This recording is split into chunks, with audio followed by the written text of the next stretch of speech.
And I'm gonna rehab that sorry. entire conversation because I think it's That very important. happened. That was exclusive for our Twitch viewers. Oh, okay. Yeah. Guess I you just see. gotta join the Twitch stream. Gotta join the Twitch. We're late guys. because I was doing my civic duty getting vaccinated at Walgreens. That means we're 50% vaccinated. I had to drive to a very far away Walgreens.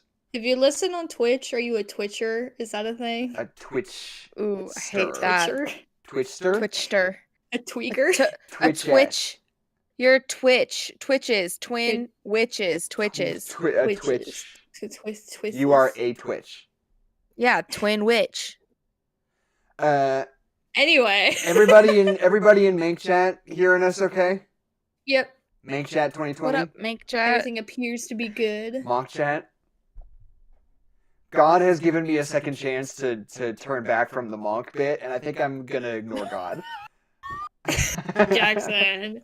No. You can't do that. It was also It's not allowed. monk. It was a monk bit, not a monk bit. No, it was always a monk bit because the guy's name was monk. Herman J. Monkowitz. Monkey. I hate that. I hate that for everybody here. All the involved. And for people in the chat, can you let me know how the mixing sounds? Am I much louder than Adeline and/or Kezia? How are we all feeling? How's the vibe? If I could just get a vibe check in the chat, I'd appreciate that very much. Jackson, what if you failed the vibe check? Let us know. We'll let us know if you We'll prefer end the Twitches podcast. or Twitches too. Yeah, anybody over on Twitch, Jackson? No, nobody over on Twitch. Cool. There never is. The only time we ever had somebody in Twitch was the time that Logan plugged our Twitch on accident. Yep, there we go. But That'll do it. So, okay. All right. Now, ladies, good one. Matthew McConaughey. Good joke, classic. Ooh, McConaughey? Ooh, even better. Thank you. Hold on, sorry. I'm so sorry. I'm still looking at cat ear headphones because now I want one desperately. But they keep describing these headphones as breathable, and I don't know how they think I'm going to be wearing these headphones, but that was never a concern that I had. Did that fix the robotic thing? I think I figured out what the robotic thing is. That happens Robot. Do you guys remember that episode of Black Mirror? Jimmy Neutron? Oh, sure. Where he Black Mirror he for wanted kids, a brother, yeah. and his mom was like, "I'm not having another baby," and so he built a robot brother. But he was really annoying, so he left him on the moon or something like that. Yeah. I have a He wasn't even like evil. They just like didn't like him, was if I remember. No, he wasn't evil. He was the nicest ever. He just got kind of annoyed, so he left him on the moon. Should we do a weekly Jimmy Neutron rewatch? Yeah, absolutely. I love Jimmy Neutron. Is that our thing now? Fine. I do that anyway without you, so like once just every week we have a Jimmy Neutron we revisit. Just see how it's going in Retroville. God, I forgot it's called Retroville. Why? I guess that movie does have kind of a throwbacky aesthetic. Neutron is based in the 50s, isn't it? Like it is. Yeah. They got Walkman and I stuff. think it's just like fun aesthetic, but I don't think they're ever like it's canonically in the 50s. I don't remember them like having a TV or anything though. But what about? But he has like a robot dog. I'm pretty sure. Yeah, but that's because he built it. I'm pretty sure they've got like Walkman and stuff. I don't think they do. I guess I remember someone wearing headphones at one point. I'm Googling, did Jimmy Neutron have a Walkman or something? Google's not going to help you, man. I think you're a little bit quiet. Jackson, I found a... No, go ahead. No, I found a pair of pink headphones that comes with a gun keychain. Why? That's just like a part of it. That's a selling point. Okay, so here are the top questions that come up. Everybody keeps saying I'm a little bit quiet, but I'm kind of... That's your Leo energy. That's just my big Leo energy. Okay, I turned it up a little bit. Wait, hold on, here are the autocomplete questions that it is asking me to type instead when I Google, did Jimmy Neutron have a Walkman or something? First one, what is Jimmy Neutron's IQ? hey, bad news, he's not real. He doesn't have an IQ, first of all. Yeah, Yeah, he does. It's really high. Next He's question. really smart. Does Carl Weezer have a crush on Jimmy's mom? Which I think is a pretty easy to answer question. The answer is yes. I need it verified, please. Next one. Who does Jimmy Neutron have a crush on? Yeah, that seems A little about more Science right. complicated, herself. a little weirder to ask. And then the coup de grace, the coup de grace. What was Jimmy Neutron animated? Was Jimmy What was Neutron he animated? animated? What was He- Jimmy Neutron animated? Um, What was? he was. He was. He was. Okay, I don't so- know. I have. Anyway, did he have a Walkman? I don't think one of the girls had like headphones that she was jamming out to all the time. Oh yeah. I Yeah. have that in my memory. I feel too quite now. certain of that.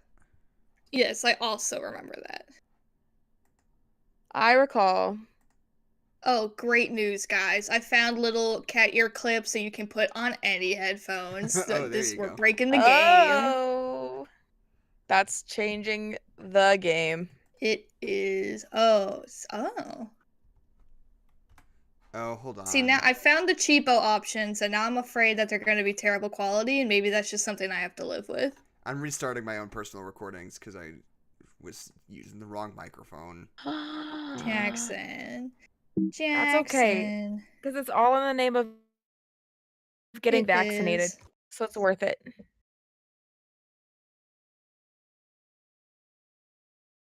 Yeah, give a like if you've been vaccinated.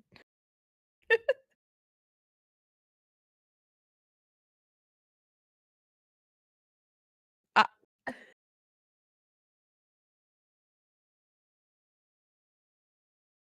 How is his Am I Neo bringing energy? the alpha energy? Oh, Jackson, I found Big your or exact small? headphones for $20. Oh. Fuck, we can't. Don't bring this up. Put that away. Jackson, I found your exact headphones for $20 on Amazon. So you got a good deal, but here's the thing, this one, probably both the headphones work. So who's That the is real winner? that is worth 4 times the amount of money. Yeah, I to would have them say. like actually work.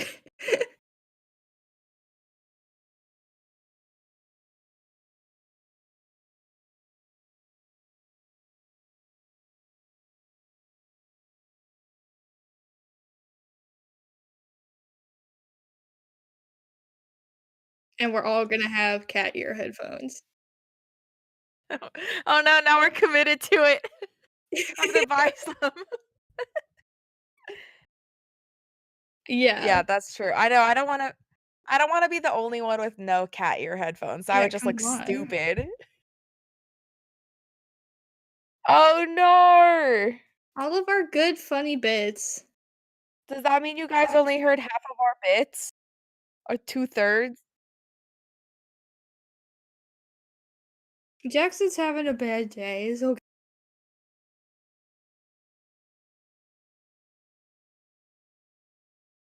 Doing.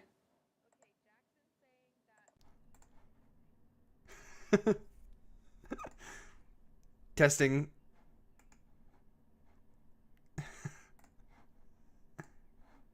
Testing. Okay, we're good now. We should be good now. I don't know. I don't particularly like baby pandas. I don't know. I don't really feel one way or the other. Yeah, I suppose. I don't know. I can't even imagine what a baby panda looks like. I have no strong feelings. Like a slimy, bloody, gross baby.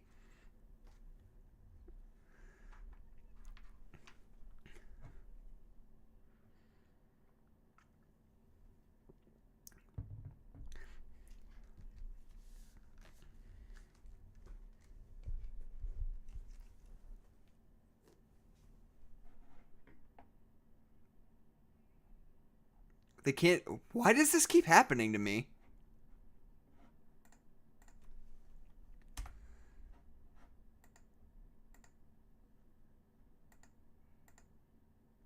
Oh, I know what I did wrong. I'm so sorry, you guys. This is tremendously my bad. Your head feels better than what? Oh.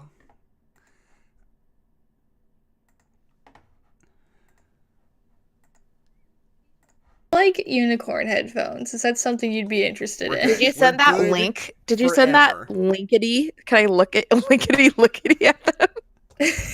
At the unicorn ones? Yeah. I found a blue pair. So here's the thing. A lot of them are children's sizes, but like they will fit adults. They're not like tiny. They're just like I have a big ass head. When I was in band, I had to That's get fair. the really big hat size.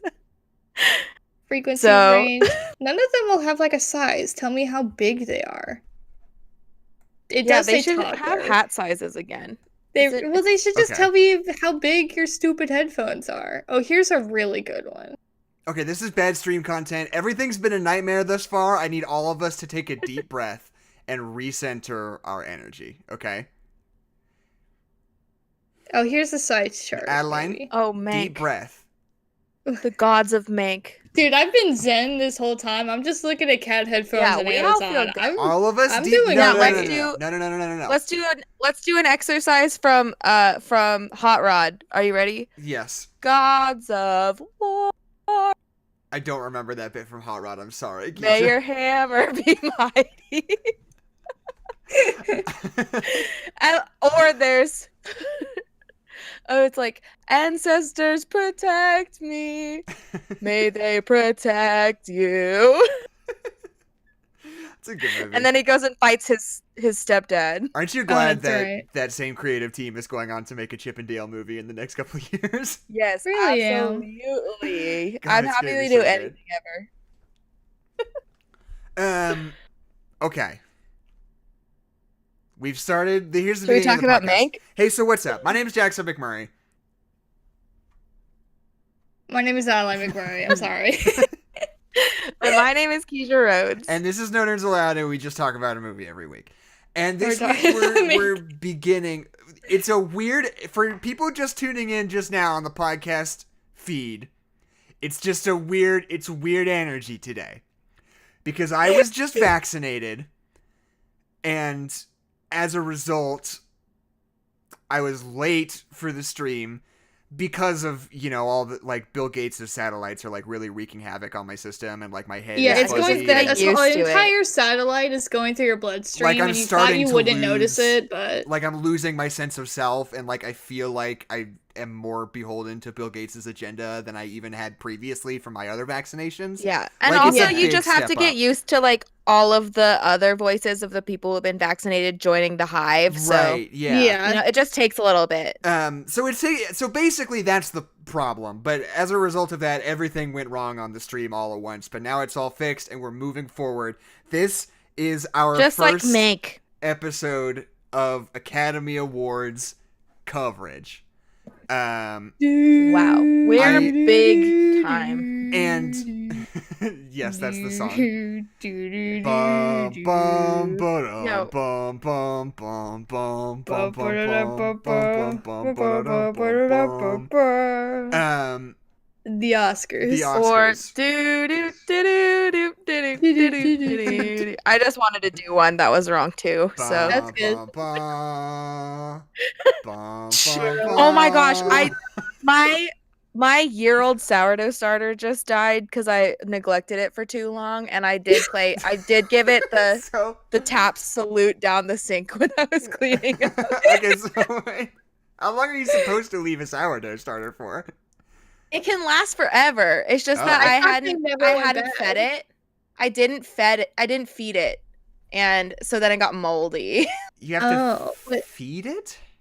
Yeah, so what you have Doesn't it's have just a- flour and water, but like every day or every few days, or like you're supposed to do it pretty frequently. You take out some of the flour and water just so you don't have like an endless amount of starter, and then you add some new flour and water in so that it keeps feeding the yeast and not Okay. the it doesn't mold the bacteria. So why didn't you just cook it when you were done? is the question. Because I have. wanted to keep having starter for more bread. You wanted to keep it like a pet That's that you had how to they feed made and be Well, responsible for. is That's with that because money. it's like time consuming to start a starter over. Okay. So like you usually just keep it, and if you can, but this was my first one and it died. I started it at the beginning of quarantine.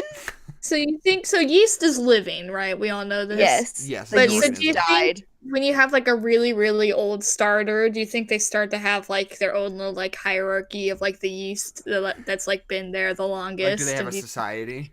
yeah, do you think they're like friends in there and they're like, oh, you're the new kid on the block. Welcome to this nasty Yeah. ass jar that we all live I in. think Oleg, which was the name of my starter, I think that he probably had like a Democratic Republic rolling around that time, you know? Yeah, you just destroyed it. You killed them. Yeah, they were socialists, so I had to end them.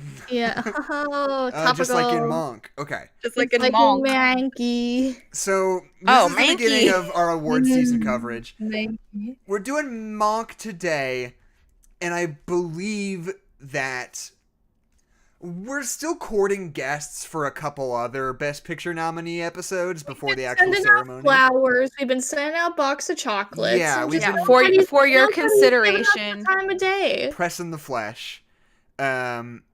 I expect the other two will probably be Trial of the Chicago 7 and Sound of Metal, just because those are kind of the most accessible ones that I think people want to watch and talk about, you know? And Yeah. also not deeply politically loaded in a way that would make us a little uncomfy to talk about on our public podcast. Yeah, and when we're just here Yeah. making goofs. Right. I guess we could do Nomadland. Nomadland might be fun too. Nomadland. Yeah, Because that'd that's be on fun. Hulu. We'll No see. Mad Lad? We love Ulu. What happened to the Mad Lad? But what do you say? Since we're just getting at the beginning of this, why don't we take a look at these nominations and just go category by category and see how we feel? Does that sound good to you guys? Yeah. Sure. We might as well kick it off. Let's kick it. Okay. So, Yeah. All right, stop. oh, Collaborate and listen. I will. Dice is Uh, you did Vanilla Ice. I'm just gonna read through until we have something to say. So going from bottom to top on the Academy website. Original screenplay, Judas and the Black Messiah, Minari, Promising Young Woman, Sound of Metal, Trial of the Chicago 7. Feels pretty okay to me. Yeah. Sounds right. Sounds about right. Sounds for- just about right. Sounds of Metal. So nice. Thank you. I really think that this year has been pretty solid for Oscar nominations. Like, the only, like, major snub was, at least to me, was Da Five Bloods, which I think is completely egregious. But there are a lot of movies that I didn't think were going to get nominated that I really liked that did get nominated. So it's hard for me to be, like, super mad about it. I think it all kind of evens out, you know? I thought Da Five Bloods should have been in a screenplay nomination at least, but alas, it was not meant to be. Adapted screenplay. Okay, here's a wild one. Adapted screenplay, The White Tiger on Netflix, One Night in Miami, Nomadland, The Father, Fine. And then Borat's subsequent movie film. Yeah. That was very interesting Which is to me. Wild because that movie is like mostly improvised, right? Yeah. What do they mean by adaptation? Yeah, what was it? I mean, well, the adapted way that it works, from, like, because a it's a TV show? sequel, because it's a sequel, it gets Oh. lumped into That's adapted not no matter what that means. what. That's no. But But so is The Godfather 2. yeah, but Was that that, was like- adapted I haven't screenplay. It's also seen based on a Okay. novel, Keisha. That was definitely That adapted is screenplay. my favorite I book, know. The Godfather 2. This time I he's tried to dead. think of a sequel. That's the first one that came to my brain. But so, like, if it's, I guess what they're just doing is, like, the screenplay, quote unquote, of whatever the finished product is. They're not judging it on, like, a pre-existing screenplay that was written before the film came out. They're, like, judging the final product's content in a literary sense, I guess. I guess that's the way it's supposed to work. Weird and fascinating. Here we go. Visual effects. This one's pretty wild because there were no blockbusters this year. Yeah. So But I already have my pick for best visual absolutely effects. we do. So it's Love and Monsters, a movie I've been seeing a lot of at the Red Box lately. George Clooney's The Midnight Sky, Mulan, the one and only Ivan on Disney Plus, Oh fuck yeah, dude. which was pretty good, and I did praise the visual effects of it in my review of it, but whatever. Yeah. And finally, most importantly, The winner. the winner in our eyes, Tenet, Tenet. which will win. It's gotta. I And guess does it all the has reverse to. stuff count as special effects? I guess yeah. does what? Say again? All the reverse stuff counts as special effects. I mean, that's the weird thing about Tenet is that the amount of like actual like when they break it down, there's like 50 special effects shots in Tenet, which is like tremendously low. Like most big budget movies, even if they're not very CG heavy, have at least like 200 or 300, and Tenet has like almost nothing compared to that. True. So it's Was like, Did Tenet get nominated for editing? no, it did not, which is a crime. Because I that- guess most of what people would qualify as visual effects was actually from editing. Right. So, And that's but the thing. editing is always it always makes me angry because it's whatever is nominated there always feels like it's annoying. It's bad. The I have a editing lot of thoughts on it. category is consistently bullshit for some reason. Yeah. I don't know if it's like a facet of how like the Academy Bullshit the voting Oscars system are. works, because like for actors they only let people who are actors vote and etc etc. I wonder if the editing category has a broader Academy base than other ones, like maybe Really, I directors really and doubt actors it. get to vote on editing. I don't know, maybe I'll look into it someday. Sound design, oh wait, I forgot that they combined the two sound categories this year. It's just proving further that they don't give a shit. Right. Sound of Metal, which should win. Yep, obviously. Oh, except actually Soul maybe should win too. Either of those would Yeah, be there fine. were some really cool sound effects in Soul. That's fair. News of the World, Monk, and Greyhound, which I don't even know what that is. Sound type of design dog. doesn't really stand out in Monk. Like, we'll talk about it, but Well, like I think they make some really interesting sound design decisions in Monk, but they do, but they're like traditional decisions. Right. Like, like they're just using traditional tools in a cool way, did you have something to say, Keisha? No, I have the hiccups really bad. No, I'm dying. Okay. I'm fighting it so much right now. And then, I mean, I don't want to be glib about it, but we could probably skip over short films because we haven't seen them. I haven't seen any short. Production design, The Father, which is the movie that got like 8 nominations that I have not heard a single person mention even once. It's just like the anonymous Anthony Hopkins movie that just gets an obligatory like 8 Oscar nominations. I don't know. I've heard it's good now that I've looked into it, but don't know anything about it. Anyway, production design, The Father, Ma Rainey's Black Bottom, Monk, News of the World, and our boy Tenet. Yeah. Why do you say my Tenet like hiccups that? went away. Good. Tenet cured Just your in time. hiccups. And for production design, I think Monk's got a good shot at it. I think Ma Rainey's will great most likely production win, though. sense. Yeah, I would say Mankey Um, is looking good. looking at... Oh, okay, then Best Picture. Are these, like, alphabetical? These are in a weird order. The Best Picture nominees are The Father, Judas and the Black Messiah, Monk, Minari, Nomadland, Promising Young Woman, Sound of Metal, Trial of the Chicago 7. To each, I say, yeah, totally cool. I mean, yeah, like if you picked any of those, it'd be like great, cool. Controversial. No, and like I always think back to fucking 2018 where they had 9 nominees and only 2 of them were good. And I just I can't get over how awful that year was. I'm being dramatic because a lot of them were good, but there were a lot of them that just I didn't like. That was the year that was like Green Book, Vice, Black Klansman, which I don't really like, Black Panther, which I felt weird about it being nominated at all. And what else was it? It was like all these movies that I just didn't like or care about. And Green Book won. Yeah, Green Book won and Best Green Picture. Book What's up with that? That's what Green Book is real problematic. That's what I've found about the Academy Awards in the last 5 years, is that for pretty much every category, they're either going to pick the coolest, most interesting choice, or they're going to pick the absolute worst choice, and there's no in between. Because it's all Are you bullshit. talking about 2019 or 2018? Because 2018 was Shape of Water. Well, I'm And talking Phantom about Thread. the 2019 The ceremony 2018 for 2018 Yeah, okay. movies. Well, I mean, I knew. Oh, that was also Bohemian Rhapsody. Was that? Oh, year. yeah, Bohemian Rhapsody was the other one that year. There was like this trifecta And of A just like Star Is shitty Born. movies. I kind of like Star Is Yeah. Born. That was one of I the ones like actually Star Is liked. Born. Star Is Born and The Favorite both kind of slap.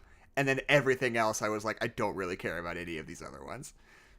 Yeah, Star Is Born actually makes so many interesting directorial choices, and was not nominated for Best Director, which is just like, screw you, Bradley Cooper, I guess. Yeah. Like, we like this property, but we don't like you, and we like the movie, but we don't like you.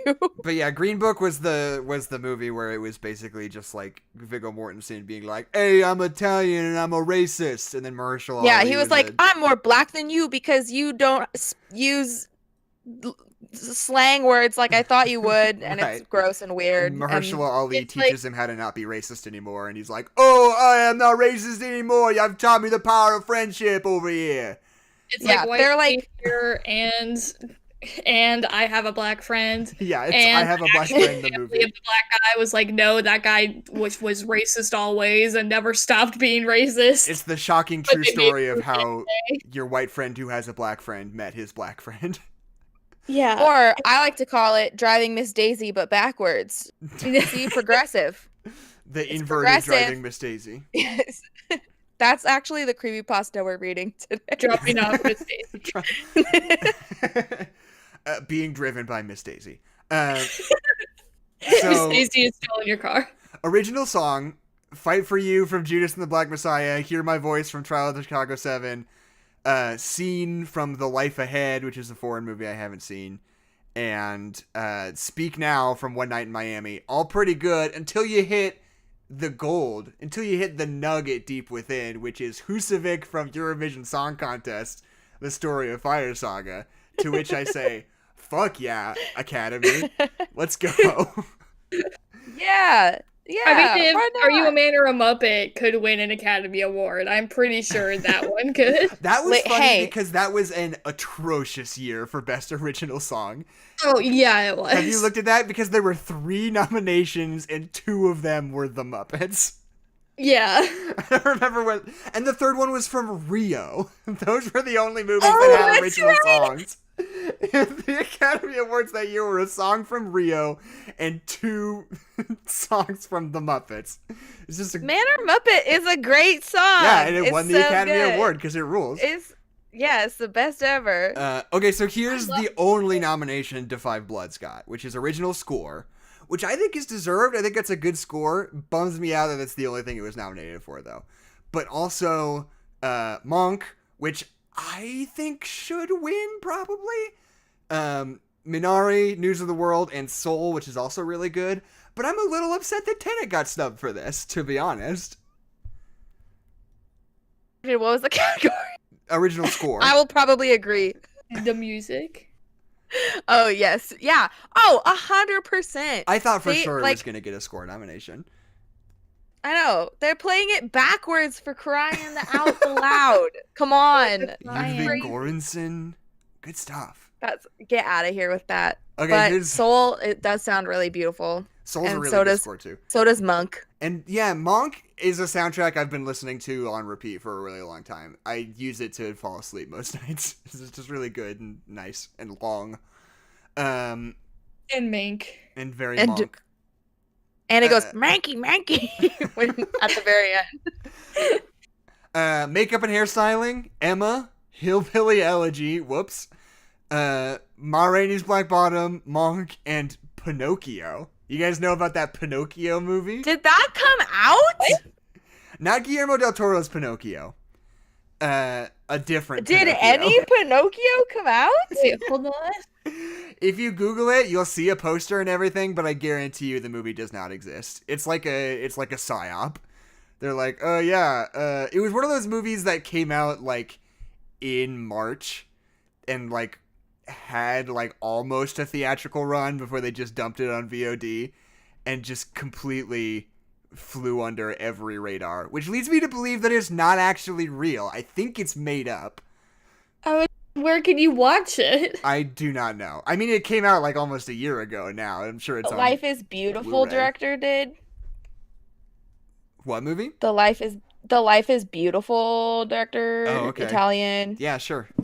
I mean, he would have if Okay. it were real. He would have done it. Wow.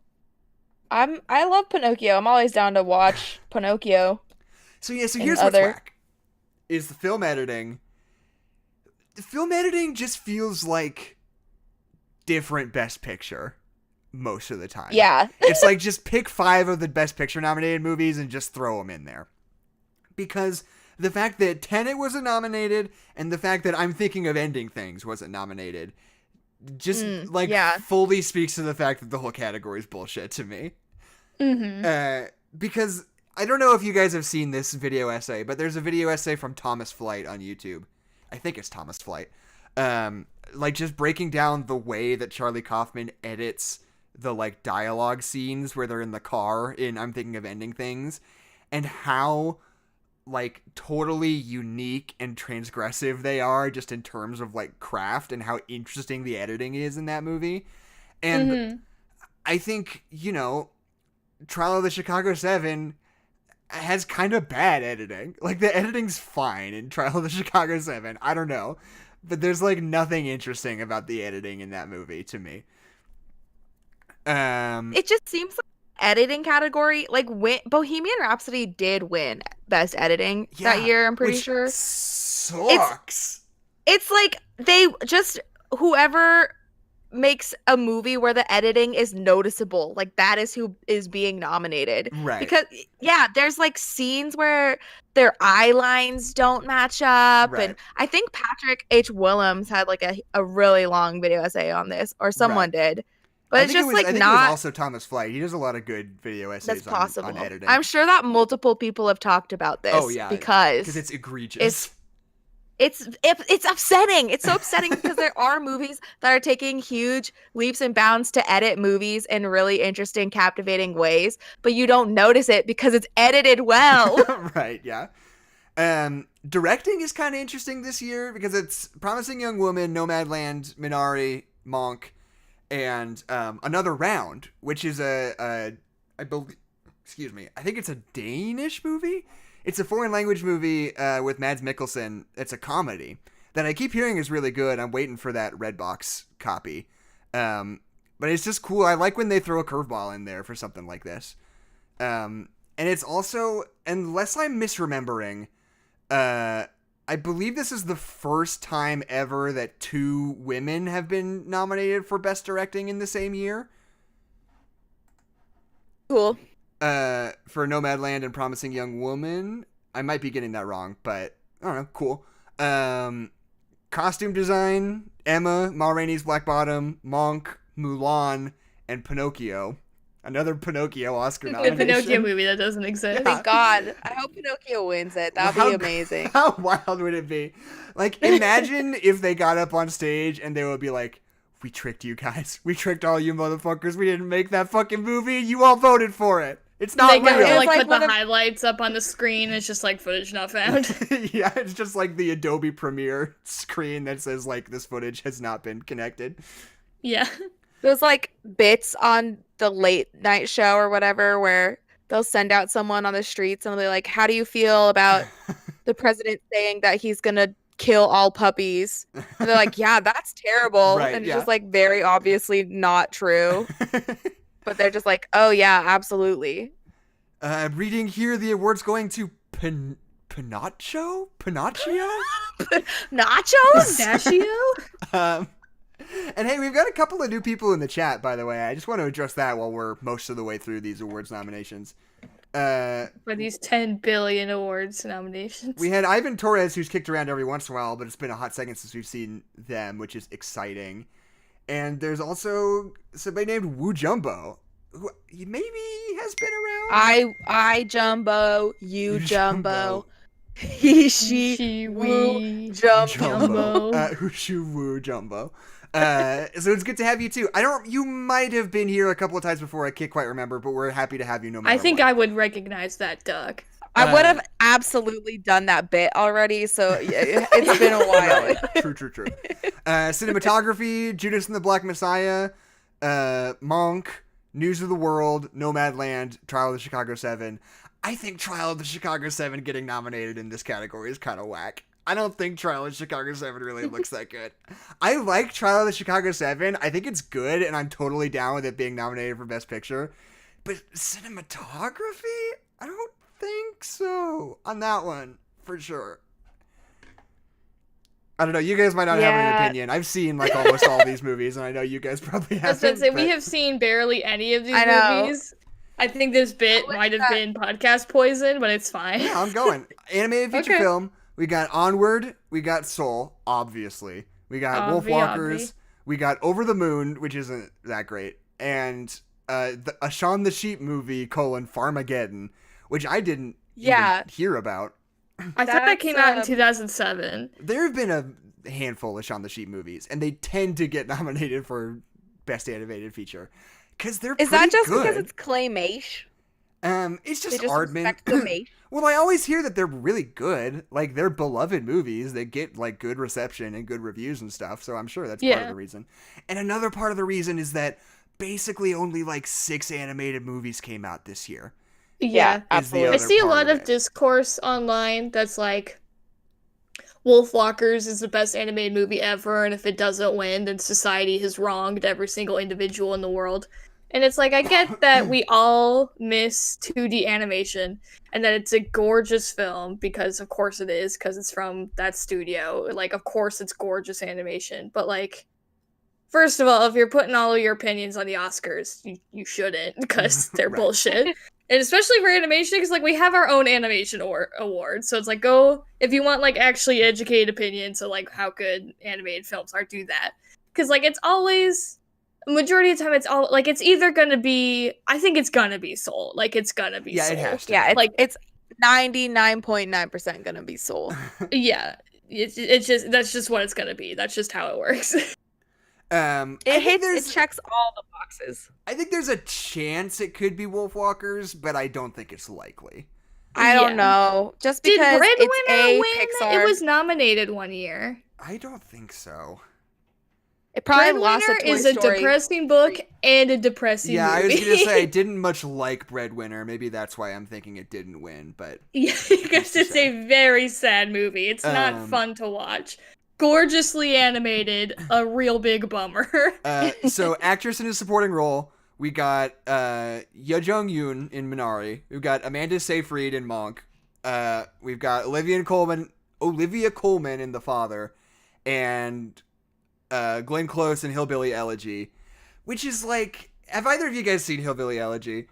No, I've just heard you complain about it. Yeah, that's why I haven't seen it. Well, right, because it blows, because it sucks and everyone knows it sucks. But because I told them. They know because I told them. I think nominating Glenn Close is fine. I think that she is good in that movie, despite the fact that the script blows dicks. But, like, you know, I'm not upset about it. I think if it was getting anything other than, like, makeup and actress for Glenn Close, I'd be upset. But, like, just those two, it's like, sure, fine, whatever, who cares? Do you think it's one of those, we gotta give Glenn Close an Oscar at some point things? Exactly. But also, my girl Maria Bakalova, who I think is absolutely the best performance of the whole year in Borat subsequent movie film. Because holy shit, I don't know if I've done this on the podcast yet. She is 19 years old. She does not speak English as a first language. And she's making a like improvised prank comedy movie alongside Sacha Baron Cohen and being so fucking funny and good under those circumstances. Like, holy shit, I cannot even imagine having to do anything like that. And like, It's like 4 huge tasks yeah. on top of just being an actress. Like, Right. it's crazy. It's They're absolutely monumental. insane. And if Maria Bakalova doesn't win, I'm going to burn Hollywood to the ground. Yeah, Mank it. Just like Mank does. Just like Monk does. That's spoilers for Mank. Yeah, he burns It's a down Quentin all of Hollywood. Tarantino-esque revisionist history movie where Herman Mankiewicz just Yes. commits a terrorist attack against Los Angeles. Yeah, but like it's great. You love it. Y'all know my name now, Hollywood. So actress in a leading role, Viola Davis in Ma Rainey's Black Bottom, Vanessa Kirby in Pieces of a Woman, Frances McDormand in Nomadland, Carey Mulligan in Promising Young Woman, and Andra Day in the Hulu original movie, The United States versus Billie Holiday, which is just, I don't know why we have just decided that we're gonna give Best Actress to the most boring anonymous movie possible every year, no matter what. You know? Are you talking it's about a the lot United of States work. versus Billie Holiday? Yeah. I haven't watched it. I saw the preview of it on Netflix, and I was like, "Ooh, I like Billie Holiday." Is It's- it really bad? Well, it's on Hulu. I mean, it's not bad. It's just a movie that nobody saw or cares about. Same thing. Last year, the winner was Renee Zellweger for the Judy Garland biopic that absolutely nobody saw. And it's like... I saw it. It was hella depressing, and I didn't like it. Yeah, it's probably not even that good. I don't know. For some reason, we've just decided, like, that Best Actor has to go to somebody who is acting in a movie that's not nominated for anything else. You know? Like, I don't know Or, why like, that is. It's way harder to act like you're a person who existed before and not a person who was written in a script. Right. It's just a lot harder to do that. And so we're going to reward you for it. And because, I don't know, Andra Day won the Golden Globe, and I'm sure she'll win the Oscar, because that's just the way this thing goes. And I don't want to be too mean about it, because I'm sure she's great in it, you know? Yeah. But, like, it's just this weird phenomenon that annoys me a lot. I don't know why. Yeah. Maybe the Oscars are dumb. And they do it Are with the men Oscars also, but not quite bad? as bad. And then actor in a supporting role, we got Sacha Baron Cohen in Trial of Chicago 7, Daniel Kaluuya in Judas and the Black Messiah. Double noms. Yeah. Right? Did he get nominated for Best Actor in Borat? No, he did not. Oh. Just dumb. That was the Golden Globes. Oh.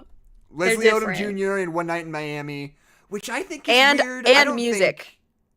I don't think that's right, Keisha. But I don't even think Leslie Odom Jr. is the best person in One Night in Miami, but it's fine. I'm happy to see somebody from it get nominated. Lakeith People Stanfield. love Leslie. Oh, here's the fun one. Lakeith Stanfield and Daniel Kaluuya, the co-leads of Judas and the Black Messiah, are both nominated in supporting roles this year.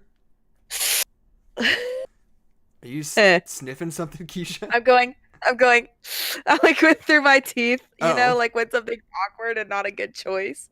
Oh, Go. you don't think that's a good choice? I think it's Does cool. it sound I don't think it's cool to put them in Best Supporting Actor when they're not supporting actors. I think that they should be in Best Lead Actor. I mean, but look, I it's think all when they're about- both nominated. It's all about campaigning, though, you know? Yeah, that's true. I don't know if either of them would stand up against... And plus, it's also weird, like, when neither of those actors are, like, the definitive lead. Yeah. Like, how do you Jackson, pick? you just have them fight in a big pit, and whoever gets out of the pit is the actual lead. It's the actor I nomination. think also Yeah. I come from a very Tony Big Tony pit. Award background. Right. Oh, yeah. So like the nominations do work differently there, where like it's easier to say this is a lead role and this is a supporting role, and you can see like 3 people from the same show being nominated. Right. That's So fair. maybe that's where I'm coming from, where my Right. brain is oriented that Right. direction. No, yeah, I mean, it's not And like... then actually I'm all for it. Right. And I mean, they're the only people being nominated for Judas and the Black Messiah. It's not they're like, and Jesse Plemons, actor in a leading role. Yeah. And Paul Raci in Sound of Metal. I'm so excited to see that because I did not think there was a chance he would get nominated. but he's so fucking good in Sound of Metal. And I know everybody's very excited about that nomination, but I am too, because Sound of Metal is my boy this year. I am rooting for Sound of Metal in all categories this year. Except for the ones that Tenet are in. But true, except for the they ones don't that Tenet overlap, is up for. Yeah, Which, But and then the final one, actor in a leading role, Riz Ahmed, Sound of Metal. I'm pumping my fist. Anthony Hopkins in The Father, I guess.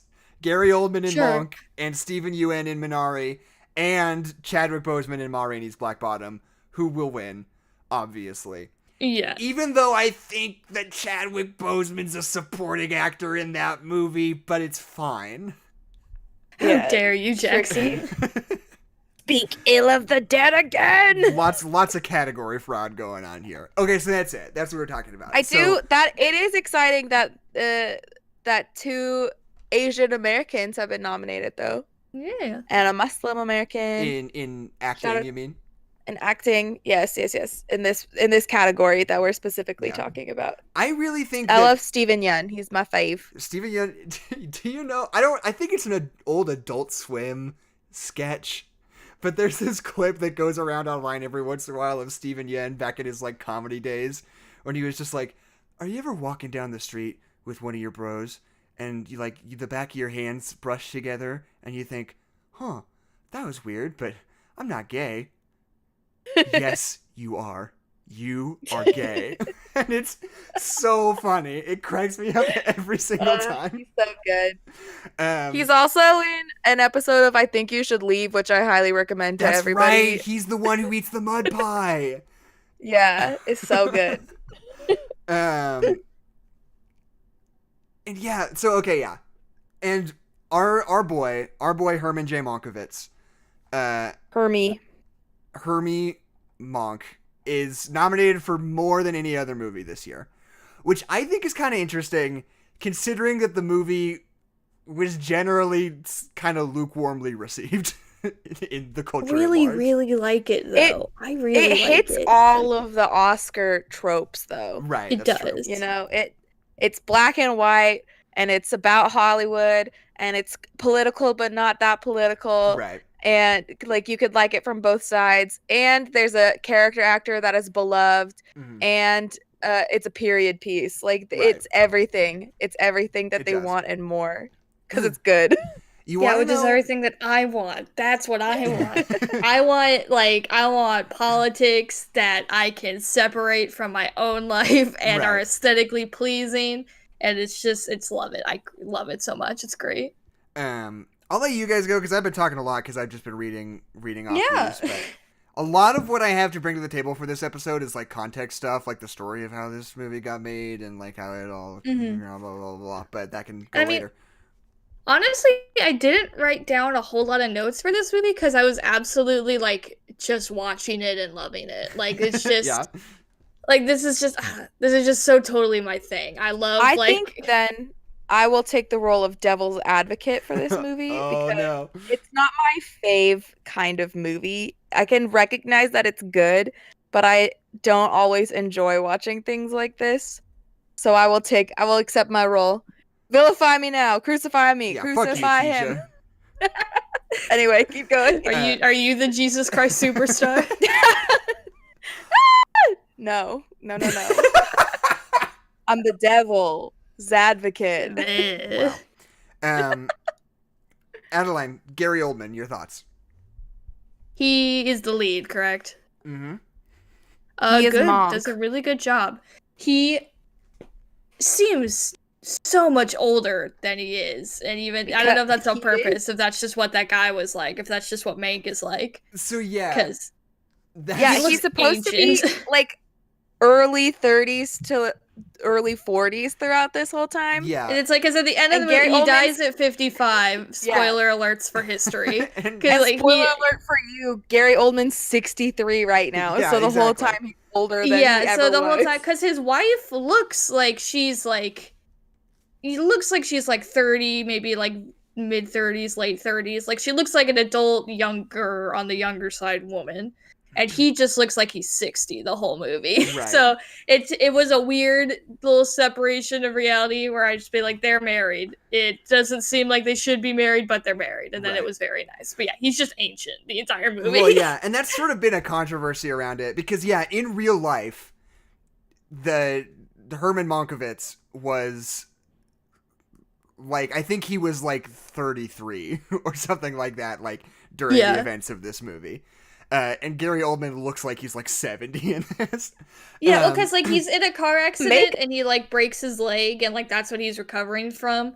But he's always like dramatically coughing into his bloody handkerchief and stuff. Right. So I'm just like waiting for him to die of like dysentery or something because he's ancient and he's like sick and alcoholic. I'm like, oh, so he's gonna die.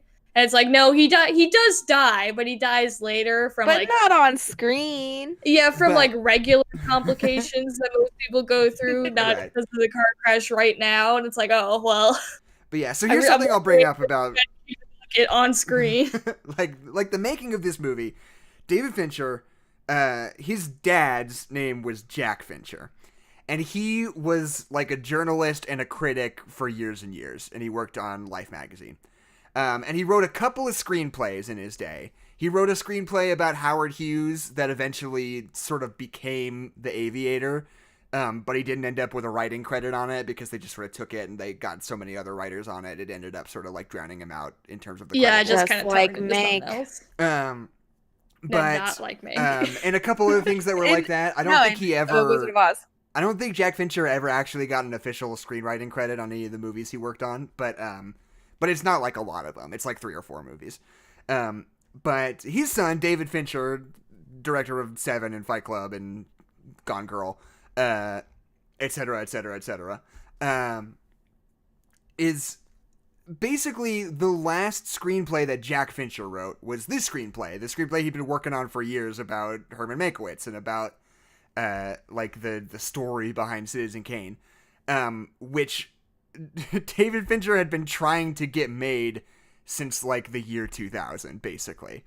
And the thing about it is that nobody ever wants to produce a black and white movie because literally they have never done well ever. Like there's basically no black and white movie that has ever been profitable. But that was like really important to like their vision of this movie, so we could never ever quite get it going. And from what I understand, Gary Oldman was pretty much attached to it from the get, which is part of why he's so old in this movie. Yeah. He would have been the perfect age in 2000. Well, I think he even probably would have 19 been kind of old then, but even still, I don't know. Well, I mean, take away 20 years. Yeah. That's 40, baby. But what I think is so fascinating is like that's like basically the big reason. Like no black and white movie has basically ever made money. So the only way he can get it made is to go to Netflix, right? Because they don't need particular movies to They don't need care their about movies to making make money. Yeah, exactly. They just need people to They be like, love oh, losing money. there's like a very small demographic that's just like new David Fincher movie. I'm gonna watch it no matter what. So they're like courting them to get them on Netflix subscriptions, right? But the thing about it, even on Netflix, a place where it requires zero currency of you to sit down and watch a movie, in a year that had like a lot of like fancy awardsy movies that performed very well. This is information I'm getting from like good sources. I'm just saying that because Netflix is really weird about how they report things. But even Netflix had to acknowledge like, yeah, Mank didn't do super well. Like, even compared to like Trial of the Chicago 7 or Defy Bloods, like other like auteurist sort of boring looking Oscar-y movies, like people didn't really click on it, which just serves to further prove that nobody ever wants to see black and white movies ever, which I think is so funny. I mean, yeah, if you like sat down and you're like, all right, we're gonna make a silent movie with the cards that come down and tell you what people are saying, I think we'd all be like, no, we don't want that. You know, like Right. It just feels like a step backwards. Like I love this movie. I love that it's in black and white. I love how they can incorporate like the lighting techniques of old movies because I love like the golden age of cinema movies. I love how they look and like how they do what they do. And like so they're able to like totally capture that and do some awesome things, like with like how they use the light in this black and white situation. But at the same time, I feel like a lot of the time during the movie, I was kind of thinking like, this would look so fucking cool if it was in color. Like, this would be really cool if it was really pretty and colorful. Yeah, and I think like on top of that, Mank is you don't really know from the get-go what it's going to be about unless you have backstory a little bit behind it. Right. And then also, it's out of those 3 movies specifically from Netflix, I feel like is the least topical today, Right. or at least what you'd assume to be topical, because I'm not the biggest fan of Hollywood loves itself and wants to tell stories about Hollywood. And sometimes they're interesting. Like, I love Hail Caesar, but also other things happen in that besides Hollywood loves Hollywood. And not to say that that doesn't happen in this movie. Obviously, there are other things that happen, but it gets a little tedious for me to hear actors and directors and writers talk about how great it is to be in showbiz. But And then that's what Kezia, that's the opposite of what this movie is. Yeah, because you get all these people that are like, "Oh, showbiz is so great. It's the movie making business. It's so wonderful," and they turn around and they fuck over everybody. I know, but I'm saying that's how it's marketed, how it's perceived, and when you turn it on, it wasn't marketed. When you're about to turn it on, yeah, it also kind of wasn't marketed.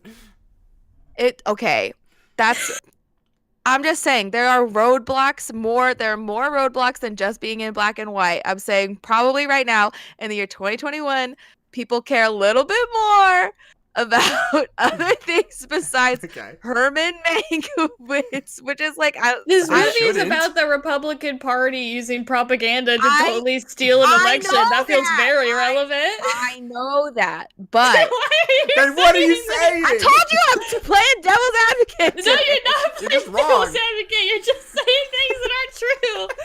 That's the background. That's the framing that they use to tell this story. In other stories, I'm just saying that's kind of a roadblock. That's gonna stop people from choosing to watch this movie over what other movie. That's all I'm saying. Like... I'm not saying that's all the movie was about. I'm saying Hollywood. That's a roadblock. So people will be like, "Oh heck yeah, I love all old Hollywood," and I watch the movie and they're like, "Oh, this movie's actually fuck old Hollywood," and it's like, "Oh, I'm interested, invested now." But I'm saying I'm usually a person who's like, I don't really care about old Hollywood, which is why this movie is interesting to me. But if you're a person who's like, I don't really care about old Hollywood, you're probably not going to turn this movie on. Because it's not super clear from the get-go that they're like, Kezia, what happens when you watch the movie? What happens afterwards? But what happens when you haven't seen the movie and you're about to turn it on? We're trying to move past this. Okay, what is a lot of people probably don't want to click on it on Netflix. Where you watch a movie. What do you mean? That's what I'm saying. You won't turn it on if you're like, I don't care about old Hollywood. That's all I'm saying. Yes, absolutely. And then you watch. The movie, and then what happens? Kezia, just like talking about the movie. Then I was like, stop hating on socialistic belief systems in America, which, I agree with. I liked the movie. That's all I'm saying. I'm saying there's a roadblock. This happens all the time on this podcast. I like the movie. Where like 2 of us like it a lot and 1 of us likes it slightly less, and it just turns into a bloodbath. It's not even dislike. It's just it's not my fave. It always happens this way. It's so funny though. I mean, this whole movie, if you haven't seen it, it's pretty good. It's good, dog. It's all about like the way it centers around, it sort of is marketed as like, oh, this is like the story behind the Citizen Kane script, which it is kind of, but it's not necessarily more. It's not like that biopic thing where it's like, oh, that's where that came from. That's where he got the inspiration for this scene or whatever. Yeah, it's winter and he sees a boy sledding and he's like, that's genius. It's more like just sort of like contextualizing what the world was like politically when Citizen Kane was being written, which I think is way more interesting. Yeah. And it It's centers not around like- the California governor election in 1930 something. 40. 54. Or no, it was 32? What was it? In the I don't know. 30s. It was 30. In the During the 30s. Great Depression. There's a big light of the year, and it's like 1930 something, and then I think it's still 34. can't remember. I think what it's year it is. 1934. 1934. I said that like 5 times. Well, and I'm the one who didn't hear hates you, the Keisha. So movie. we're just tuning you out. I'm the one who hates the movie, and I know the details about the movie. But I was just it's really like very invested much in that about election. the election between Upton Sinclair and whatever the Republican guy who won was. And, you know, history was much kinder to Upton Sinclair because he wrote a cool book. But, like, it's just all about the ways in which the higher-ups in Hollywood would just, like, shamelessly crank out propaganda to benefit themselves and, like, straight up lie to people. And there's a bunch of these sequences I really love where people keep calling Herman Mankiewicz in to, like, look at their, like, political ads that they're making. And it's like, we asked a bunch of people who they're going to vote for in the election. And it's like some down-home white person being like, I'm going to vote for the Republican guy because I want America to not explode. And then... I keep my house. They're gonna take my Like, house. Nazis? right. Scary. And then they, like, cut to, like, some poor black person and they're like, who are you going to vote for? And he's like, I'm going to vote for the Democrat because I think he looks mighty nice. And it's just like the most, like, to our eyes is like the most obvious, like, manipulation of the populace, you know? And they cut to, like, a guy who has a Russian accent being like, I want to vote for the Democrat because I think it worked out pretty well in Russia. And you're like, whoa. Waka and it's waka. just about Herman Mankiewicz just being like, what the fuck? Like, this is so fucked up. And it's like, yeah, the whole movie's just like, what if Gary Oldman was like a snarky, smart alecky leftist screenwriter in the 30s? Yeah. What if Gary Oldman was woke Beetlejuice? Pretty much. Gary Oldman's Yeah. kind of woke Beetlejuice in this movie. And it's really interesting to have it be from the perspective of someone who was most known in his circle to be like a nameless writer because they keep referencing The Wizard of Oz because he was a ghostwriter on that guy. Right. And that's his whole point, that like this is how he actually feels about the world and that this is his opinion and he wants it to be known that's how he felt. Like he doesn't want to be grouped in with like pro Republican just nonsense being spewed when he's seen like people in his life downfall because of that, because that's not what they actually felt inside their souls. It's pretty cool. It's pretty cool. I love that scene where they get the new writer. Like, we're doing the flashback and we, like, kind of show, like, the person that he used to be, where they're, like, just these shitty writers being shitheads. And, like, I love that scene where they're, like, basically, like, just betting and fucking around and, like, putting money down on stuff.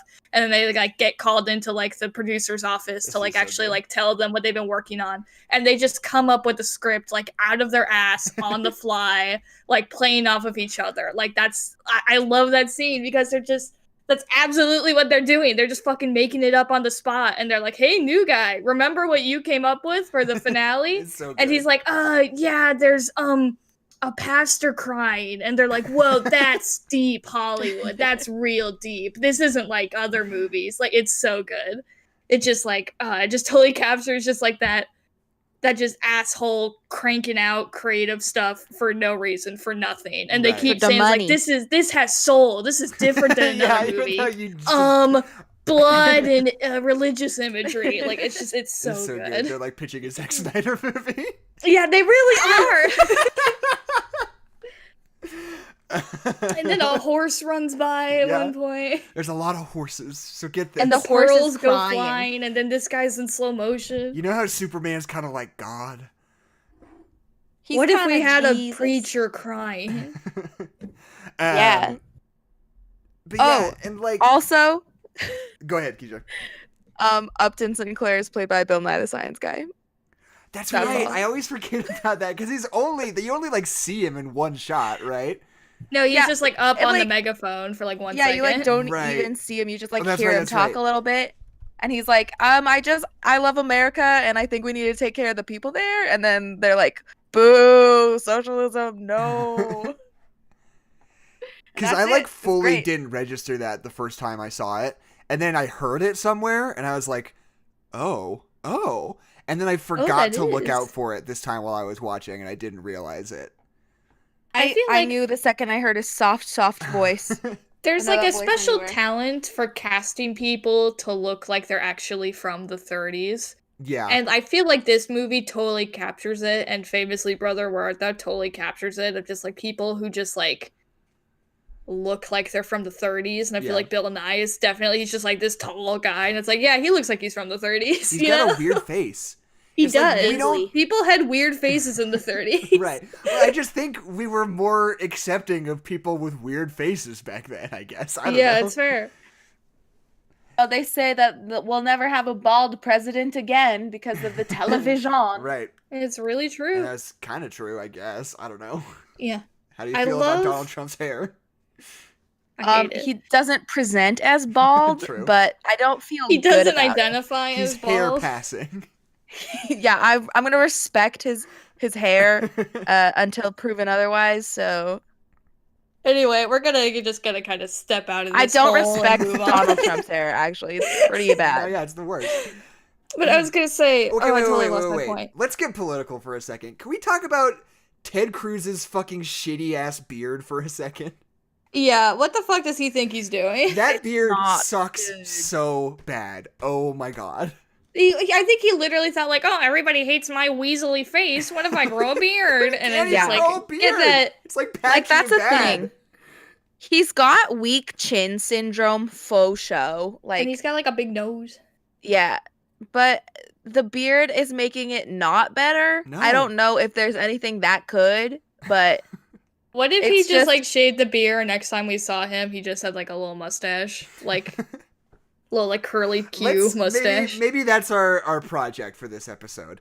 Just bully Ted Cruz and then gain a mustache. Well, I was gonna say, I mean, I'm all for bullying Ted Cruz. I'd love to bully. yeah, Ted let's Cruz just at bully any Ted Cruz for an opportunity. hour. What I was thinking is we could brainstorm like what kind of facial hair situation would look best on old Teddy. Get one of those like old fashioned like magnet ash drawer things where you like draw the hair on the With guy. Ted Cruz's It's Ted face. Cruz.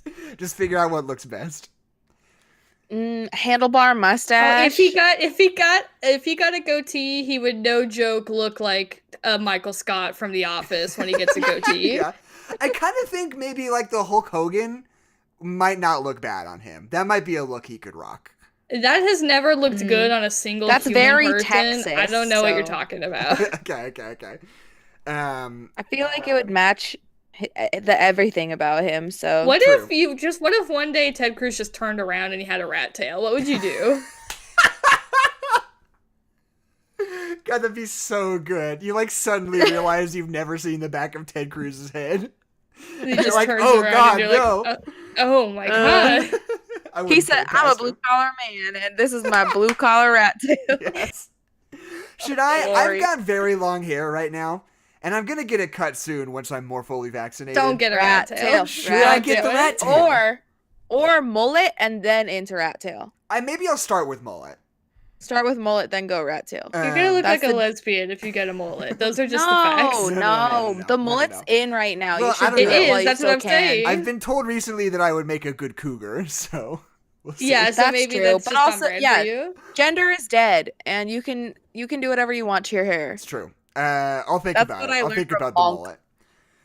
That's what I learned from Mank, because gender is dead. I do really like in this movie how many like female friends he has. Like we're definitely having a conversation about like how women are kind of used as objects, especially in this old Hollywood, because we start with like when we're demonstrating how shitty of a person he used to be when he's in that writer's room where there's just the girl who's just topless, who's just taking notes, and she's just there and doesn't Right. say anything, and we don't talk about her. Like it's just like, oh, he's shitty.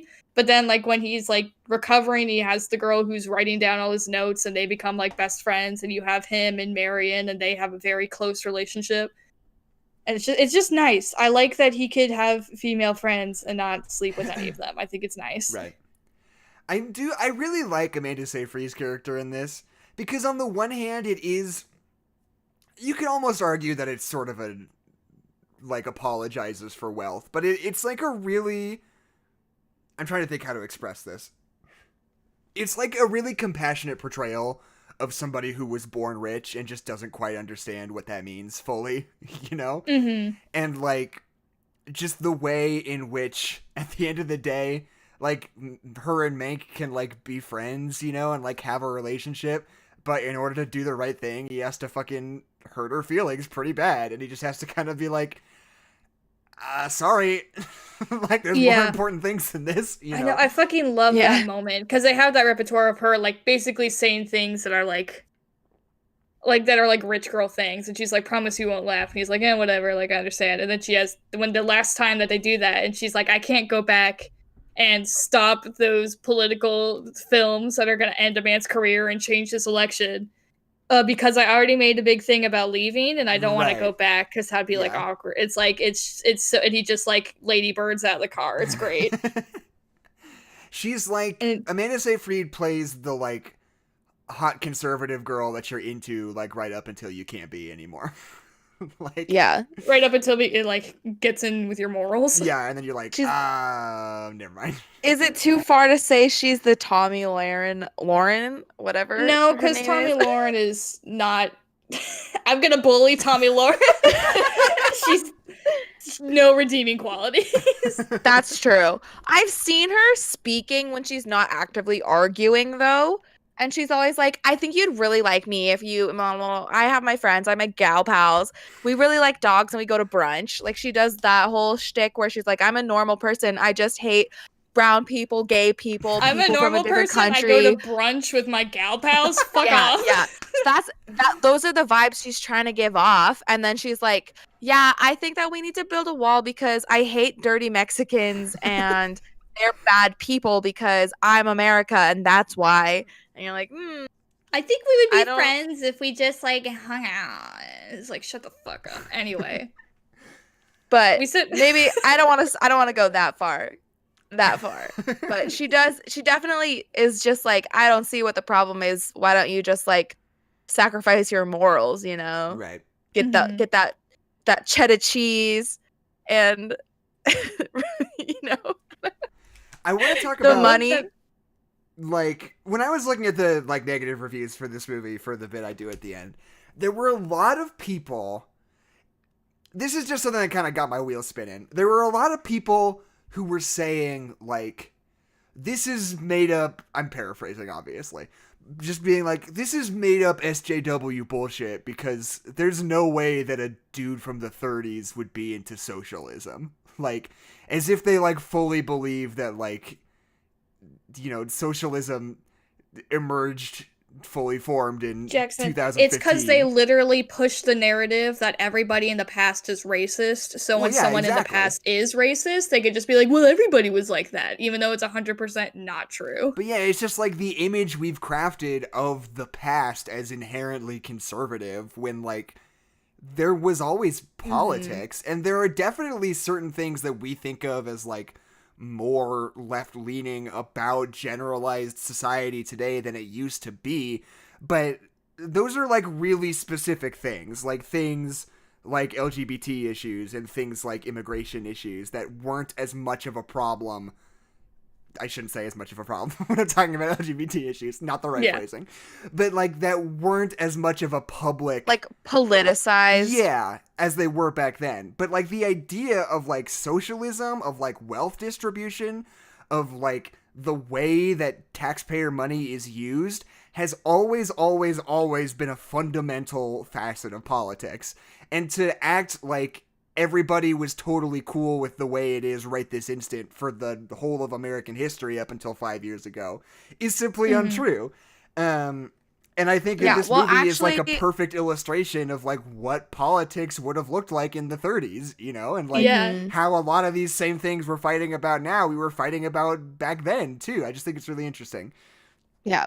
Well, I'm pretty sure historically it was just communism until Bernie Sanders said that he was a socialist, and that's when socialism came into being. Yeah. So like in the 90s or whenever he started talking about it, I'm pretty sure that's how it went.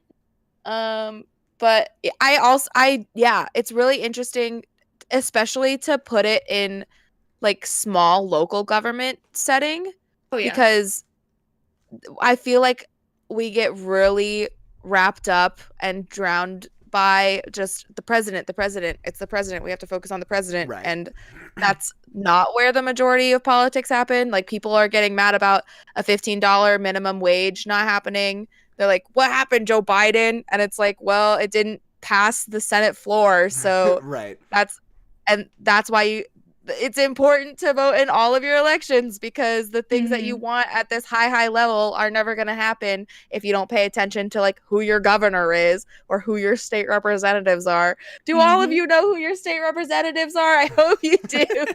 Please look it up. Please But- be informed and please vote. But yeah, I was just fascinated by thinking about the fallacy that like that the past is inherently conservative, which is just not the truth. And I think this is great at like representing like the actual politics of the day, and especially that's what I think is so interesting about this movie. Like I said at the beginning, it's not like, you know, the story behind Citizen Kane or whatever. It's just sort of like acclimating you. It just like contextualizes the world in which it was written, you know? Which I think is so fascinating. And like the politics of Citizen Kane are like really well represented by this movie, I think. I think that is what's fascinating about this movie more than it is like the story of Citizen Kane. Mm-hmm. It's less of like how it was made and more the why. Like, this is literally Yeah, that's a perfect way to phrase it. Like, you get all of the problem. I think the biggest problem with this movie for me is even though these are all like historical real people, I just forget their names all the time. It's just how it happens. I forget everybody's name. But you have like the two big villains, basically. Like, we just set them up so perfectly, and we see like that like slow decay from like they're kind of like work together, and it's like kind of funny that they have different political opinions, and they just like the way he talks, so they keep him around. And then it just like slowly like gets worse, and they just fucking hate each other. Like, it's so good how they show that. The way it sort of like poisons their relationship after a while. Yeah, it's really good. I like the idea of you saying like the two villains of this movie as if it's like not reality. Arnim Zola and Baron Zemo, and there's a post-credit scene where they tease the Red Skull. I don't know. Well, I mean, really though, I love the way that they show Orson Welles in this movie is hilarious, because he literally has like a big black hat and is always in shadow and is really always smoking a cigar. Like, I think it's so funny how they basically villainize him, because I think it's hilarious, because like obviously like him and Mank, they kind of screwed each other. He kind of screwed Mank over because like he didn't want him to have credit, blah blah blah. But like, it's so funny because that's basically what Orson Welles wanted to do to newspaper guy. I always forget his name. Like, that's what he wanted to do to him and Citizen Kane. And the fact that in this movie they turned Orson Welles into this cartoony villain who like throws a box against the fireplace and like always has this wide brimmed dark hat. It's just so funny to me. I love the guy who plays Orson Welles. A lot of people were steamy that he didn't look very much like Orson Welles, but he sounds a lot like Orson Welles. And that's, I think, much more important. About Orson Welles is his smooth, luxurious, velvety voice. Absolutely. Yeah. And his like just listening hat. to like him and Mank talk to each other on the phone is like so much fun. It's so good. I watched a little bit of Citizen Kane. I didn't have time to watch the whole thing today, but that movie's just good. It's just a good movie. Citizen Kane, good. Yeah, movie of all time. It's just a good old watch. I was like, hell yeah, I remember Citizen Kane. This movie rules. It's one of those things I truly can't get over how wild the story structure of Citizen Kane is for like 1930, whatever. Oh yeah. Where it's like you start with like 20 minutes of newsreel footage describing the life of this guy, and then the movie's just about this journalist, this like group of journalists. It doesn't even stick with one particular journalist. It's just like following different journalists talking to different people who give you like different like fragments of this backstory that you like piece together over the course of the movie. It is like it's one of those things where it's like it's kind of ridiculous that has sort of endured as the platonic ideal of like what the greatest movie of all time is, because movies are so different now. It feels weird to even judge them against the same standards. But at the Even same compare time, them, yeah. I totally get why this felt like the magnum opus of filmmaking at the time. It is so wildly unlike anything else that had existed at that point. Like, just narratively. Like, outside of film even, just in terms of, like, fiction. Like, where we were at in the art form of storytelling. It's so insanely transgressive for the time. I think it's so crazy. I mean, and it's so, like, this movie captures it, like, coming out of, like, the golden age of cinema, where we're just fucking churning out movies. Like, we're making, like, a movie a week, basically, and it's just crazy. And, like, the reason that a lot of those movies have not survived to this day is because they were bad. And so, like, Citizen Kane has stood the test of time because it's actually really good.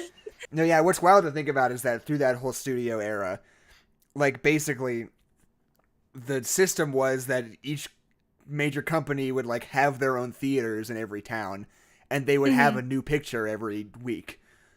Like, literally, all of the big 5 studios were each releasing a movie a week forever. Which is just so insane. Like, people talk about how they'll, like, crank out these franchise movies nowadays, when it's like every major studio has, like, 10 movies a year, maybe 15. Maybe. You know? Yeah. And, like, I love that moment, because I love the history of old Hollywood. Like, I love that. That was my favorite part of, like, my film history class. It's just, like, talking about this era. I love it so much. Because, like, not even in, like, a romanticizing way, but just, like, and it was fucking crazy. Like, I love that aspect of it, which is probably why I love Hail Caesar so much, because it just captures, like, yo, it was fucking crazy, dude. Like, we're doing something new, we're figuring out how to capitalize on it, and we've just turned this art form into a machine. It's very similar to the gaming industry right now, honestly. That's pretty true. But I love that scene where they're walking with the guy down the hallway with the interview with his brother, and they're just walking down, and he's just, like, having this conversation. He's like, we sell memories, and we get to keep it after we've sold it. And I was like, oh, fuck. That's so true, because when you saw a movie, you went home and you never saw it again. Like, that's so true. And then you forgot about it, and then you went there a week later and you saw something different. Because, like, even if you were gonna see a movie more than once, you basically only had that week to watch it, and then there was gonna be something else there and you weren't gonna be able to watch that movie again. Like, it's so bonkers, because, like, our entire lives we've grown up with, like, if you want to see a movie, you can buy the VHS, or you can buy the DVD, or now you can stream it or pirate it. Like, if you want to watch a movie, you can watch a movie, and that just wasn't a thing, was not an idea. Like, you watched a movie more than once, that's wild. Right. And that's what's so crazy. Like, we've talked about this before, and it's like, you know, you have to acknowledge that, like, it was more common practice to have, like, more runs of, like, big famous popular movies. Wizard of Oz would come to town a few times a year. You know, Alfred Hitchcock movies would show up a few times a year. But, like, if you just saw, like, a regular movie and you were just like, that was really good, you just never got to see it again. It just exactly. It's like, oh, that was my favorite movie. Tough luck, idiot. And you would talk to your friends, you'd be like, you know what my favorite movie is? A bloke to beat to die for, to beat off to, and they'd be like, that's cool. I never saw it. I never saw it, and I never will, so see you later, I guess. Here's my favorite movie. You may not have heard of it because it played in Wisconsin for a week, and then it was never played ever again. Right, yeah. It's crazy. Wow. History is crazy. It's crazy. I really am so thankful that Mank, this movie, is a biopic that is very specific about the time period that it's telling. Because sometimes when people are like, we have to tell a story, we got to tell the whole story of this person's life from beginning to end. Right. We got to show them being born. We got to show their parents being mean to them. And then we got to show them die. And it gets a little tedious because then there is no clear picture. Like, this is a very, very clear picture of the story that they're trying to tell, instead of just like, here's a person that existed and you should care about them. And I love we love that you, line. Freddie Mercury. I love that line in the movie where Mank's like, I can't tell the story of a man's life in 2 hours. I can only give you an impression. It's like, Right. yeah, Mhm. this movie gives you an excellent impression This of movie who does. Mank was. Like, it's calling great. its Yeah. own shot. It Yeah, you is. don't need to see why is he an alcoholic. You could probably figure it out using context clues. Were his parents? Were they alcoholics? Did they like him or his brother more? I think Did that this I movie want to would've watch them get married? It would have been much better if you'd seen him have his first drink and then you're like, this is gonna be a really big problem. It would have been much more tasteful that way. We should do a remake of Monk. A remake. And A remake. and just tell his whole story. And like really like ham-handed though, be like, oh, he sees a kid sledding down a hill. Yeah. Oh man, he has a really 100%. dramatic experience at a snow globe store. His dog is named Rosebud. He's just like really into the news. He's like, wow, this is a He's great on his storytelling scooter and he device. trips over a newspaper. He saw Xanadu on Broadway. I know. I think that'd be better. And then we don't include any of the stuff that's in the movie. The like Yeah. actual stuff. You were And like, then as soon no. as he gets a job writing, that's when we end the movie. Yeah, they're like, you know what happens from here. You'll figure it out with context. We clues. deleted that other movie, but hypothetically, you know what happens now. It's just a prequel. It's a prequel, but Gary Oldman is still playing. yeah, the whole Ernie time from birth, it's Gary Oldman. as a 70-year-old man. I think that's a good pitch. It's ironic that his name is Oldman. It's true. He was Not young ir- once. I mean, it was ironic, but not really anymore. Yeah. Now it's just descriptive. Now it's just Yeah, truth- now it's just truthful. sad. No, Now aging isn't it's sad. just a constant reminder. And he looks older in this movie than he does in real life. Let's be Yeah. Yeah, the well, makeup it's because he's aged him playing up. it's because he's playing an injured sick man. fair. That- Not he during looks the very old. flashbacks, though. That's fair. He is. I do not understand why, in all of the technology that we have and makeup abilities, that they still somehow made him look older. Right? I He's would supposed if you to look dressed 20 any years person like it's the 30s, they would immediately look older, but you know. That's true. If they just had left him the way he is, I know they're trying to make him look more like the actual person, but I would have been like, yeah, I guess in the 30s, it was hard to be alive for that long. I'm like, Was. that's realistic. I get it. Yeah, and I feel like this is just me. I feel like there's a weird I feel like as a society we love to like glom together like the 50s and the 40s and the 30s and the 60s. Like I feel like we love to just kind of shove them all into like one package. And what's so cool about them is how different and separate they are, even though they do have a lot of similarities. Like the like part of this movie that like actually takes place, like the what we're flashing back from when he's injured, that's the year 1940, right? Or is it 44? Yeah, he's injured in 40, and then Yeah. all of the flashbacks, which I do really love the way that they have him like writing it out. Yeah, like, yeah, yeah. flashback. Da-da-da-da-da, Well, it's like time the and place. flashback That's is really like fun. sometimes the stories. It's good. Yeah, so he's hurt in the 4D, and then flashes back to the 30s when he's 30. So Yeah. Because I feel Very like, especially from like the American perspective, we like to like cut it into like World War II, the Depression, and post World Mhm. War II. Not in that order, but you know what I mean. And so you it's kind figure of it out. I like that this movie like really is like late 30s, like right, like the World War II is happening, but we're not involved without being like, hey, rock and roll and Elvis, you know, like I really like how they, and it's a part of like the not capturing his whole lifetime. I like that we're just so zoned into this one time and we're able to capture this one time period just perfectly in the aesthetic without like getting it muddled with the times around it, you Right. know? But Yeah, it's really easy to get in this time period in this kind of movie to get swept up in trying to add too many things, right. and Yeah. they were really good at pruning back. Yeah, Like, because like he's Jewish. What does that mean? Because World War II's on the horizon. Like they Right.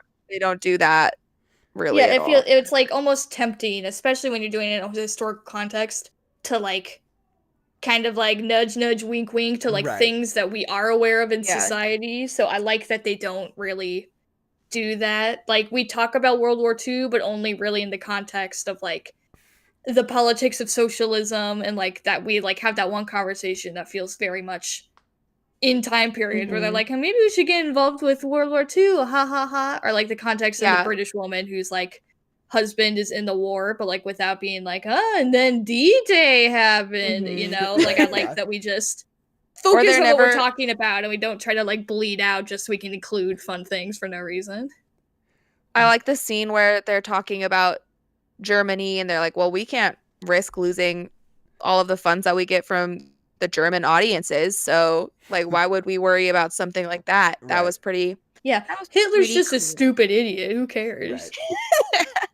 The He's one just a thing- dumb doodoo dumb with a mustache. The one thing, I mean, not the one thing, but like the biggest thing that kind of bugs me about this movie aesthetically, and I'm gonna say this, and it's gonna sound like a very pretentious douchebag film bro thing Say to it. say, but I stand Say by it. it, which is that it's weird that this movie's shot digitally. Like, if I there- get that. if there was ever a movie that like needed some film grain, it's this one, you know? And Wait, he- it does. It does have the film grain. It's got the pops and well, the. yeah, But but it's it's like- artificial. it's Like a really synthetic. distinct choice he makes, where it's shot digitally, so the image is like really crystal clear. Until they're doing like the scene changes, where like during the fade outs, like you see the film grain kind of like crackle all in blurry, and then yeah. crackle back out. So maybe that's why. It's because that was a really specific effect he wanted, and you couldn't like do that if it was just ambiently like that all the time. I don't know. Yeah. But like it's so much involved in like sort of aping the visual style of Citizen Kane. It's weird to me that it's shot on digital film. It just doesn't mesh Yeah. with me. I don't know. It makes it No, I feel a totally little get that. slippery. yeah. The like visuals are just a little too shiny smooth. And it's not I even a can see Netflix that. thing, because a lot of Netflix movies are shot on film. Devil Mm-hmm. All the Time was shot on film, which I think is really funny. But like it was clearly like a David Fincher decision. He wanted to do it digitally, which I just don't get. I don't know. I feel like you gotta Yeah. have that like 70mm look, you know? I'm kind of running out of things to say because I could talk generally for forever, but like talking about like specifically about like things in the movie that I loved. I love that montage when they get to like the election party and he just like he makes that bet where he's like double or nothing, all my debt that I owe you on my guy winning versus your guy winning. Right. And then like he starts to lose and he just like starts drinking and he gets like that crazy just like that effect of like swaying, and that effect that they had in the old days where it's like 5 camera lenses all capturing one thing, like swaying in and out of like focus. Like it's so cool. And you just see everything that he's angry about amplified, and like you see like the person like put a cigarette out on a cake, and you see the guy who's been walking around on stilts, his Uncle Sam, like take his helmet off, and it's this black guy who's talking with this girl who's like scantily clad, like just highlighting all the things that he's pissed about, all the inequalities that he's angry about. Right. Like on the Republican elephant ice statue melting. Yeah. Like it's good. it's just so good. I also I wanted to talk about the sound editing in this movie, because it Yes. makes one really big choice, which I think is super interesting and weird, which is that like no matter what the setting is, the dialogue sounds like it's in a big echoey room. Like, Yeah. even like the outdoor scenes, like that scene where him and Amanda Seyfried are meeting for the first time and she's being burned at the stake, like it sounds like they're recording it in a gymnasium, you know? Like the whole movie sounds like that. And it's like obviously a really specific decision they're making.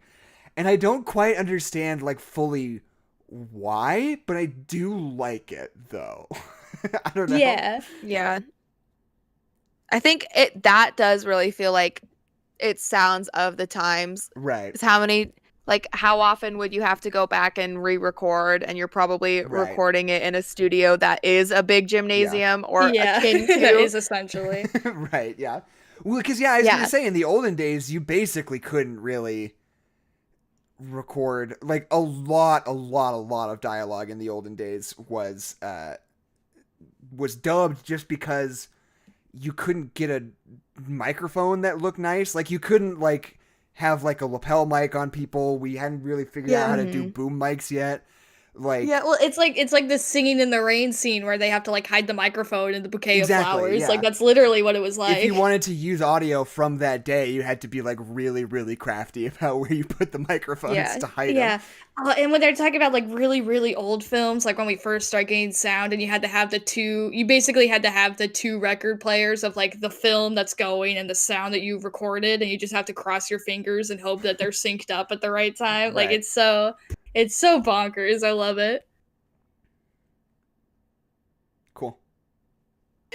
Yes, Great. agreed. Cool. Sick. The lighting is also really beautiful. It's so It is. gorgeous. It's just, chef's kiss. My chef's kiss this episode. My It's French so kiss smoky. goes to the lighting. So, Adeline, are you gonna interrupt us to do a creepypasta, or should I do a... So guys, there is something really, really weird about my Netflix subscription. Is that I logged out and I had to log back in.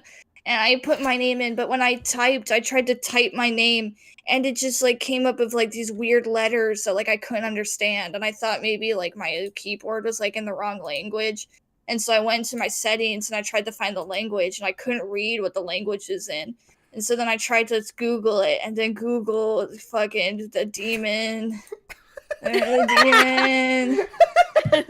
I tried to Google but the Google was a demon. It's so Anyway, weird. welcome to Creepypasta Book Club. We have one today that here. Oh fuck! I fucked See, up. this is Oh, gonna be fuck. this is gonna be tricky for you from now on, Adeline, because I don't know Yeah, how I'm- you're gonna I'm- be able to top last week's. Yeah, Yeah, I last really week's don't one's know. really This good. one's a little bit of a return to form of just like it's just written by a 13-year-old. Like there's Okay, just okay. there's nothing like That's- the last one. Can I vote that we change it to creepypasta, the Canadian pronunciation? That would Um, just be Pasta. creepypasta. More like pee pee poo poo. So also there's this weird thing that I've discovered through looking for creepypastas is that there's creepypasta.org, which is where I've gotten the majority of these stories. Oh. But there's also creepypasta.com. But here's the thing about creepypasta.com is that there's a lot of ads of don't play this video game when your girlfriend's in your house. Right, There's a right, lot of right. those. And they take up the whole screen. So I'm using creepypasta.com, but just so everybody knows, creepypasta.org way better for some reason. No, this is creepypasta.org that you sent me. Yes, that's Not what I was saying. creepypasta.com. Okay. .com, yes. This story is called Guest at the Window. I also just want to say it's really funny that the JPEGs of stars on the rating system are all broken. Yeah, So yeah, it man. says on the side of the screen, it says 1 star, 2 star, 3 stars, 4 stars with just like broken JPEG icons next to all Yeah, of man. them. Quite I funny. got fucking no clue. Like, I have no clue, like, how updated the creepypasta forums are. I don't know if I'm on an old one, if there's a new one. This one is 2014, Right. so I don't know. I just don't know. Okay, so here we go. Guest at the window. It was 10 o'clock at night, and I had a friend over. My friend, Noah. So it's Thank you already for the very funny. details. It's already great. realistic. 10 o'clock Friends have is names, scariest time. Jackson. He was basically the first friend I made when I moved to this new school. We had spent the whole day at an airsoft war down in the city. We were tired, but not sleepy. We're big boys. It was and 10 I wasn't o'clock and ready we to go to basically bed weren't even yet. tired yet. And that's actually a really big challenge for me. I'm tired at 9:30. I'm played- asleep at 9:45. This is already so good. We played some games on our PlayStation 3 and did so for about 4 hours. Now keep in mind that my room is big. Cool guy. It was 15 Flex. by it was a 15 by 20 foot room, and what stood out most was this window that took up a good portion of one of the walls. But How wasn't big until a portion was it? a 1/4 portion. Thank you, Keisha. But it That was such a good callback. Oh my god. It killed me. But it wasn't until about 2:30 a.m. that there was this Oh. annoying scratching noise at the window, but not enough to get on our nerves too much. It continued to progressively get louder. I said to Noah, it's probably someone outside the window trying to get our attention. And he just nodded, and we kept on playing our game. Okay.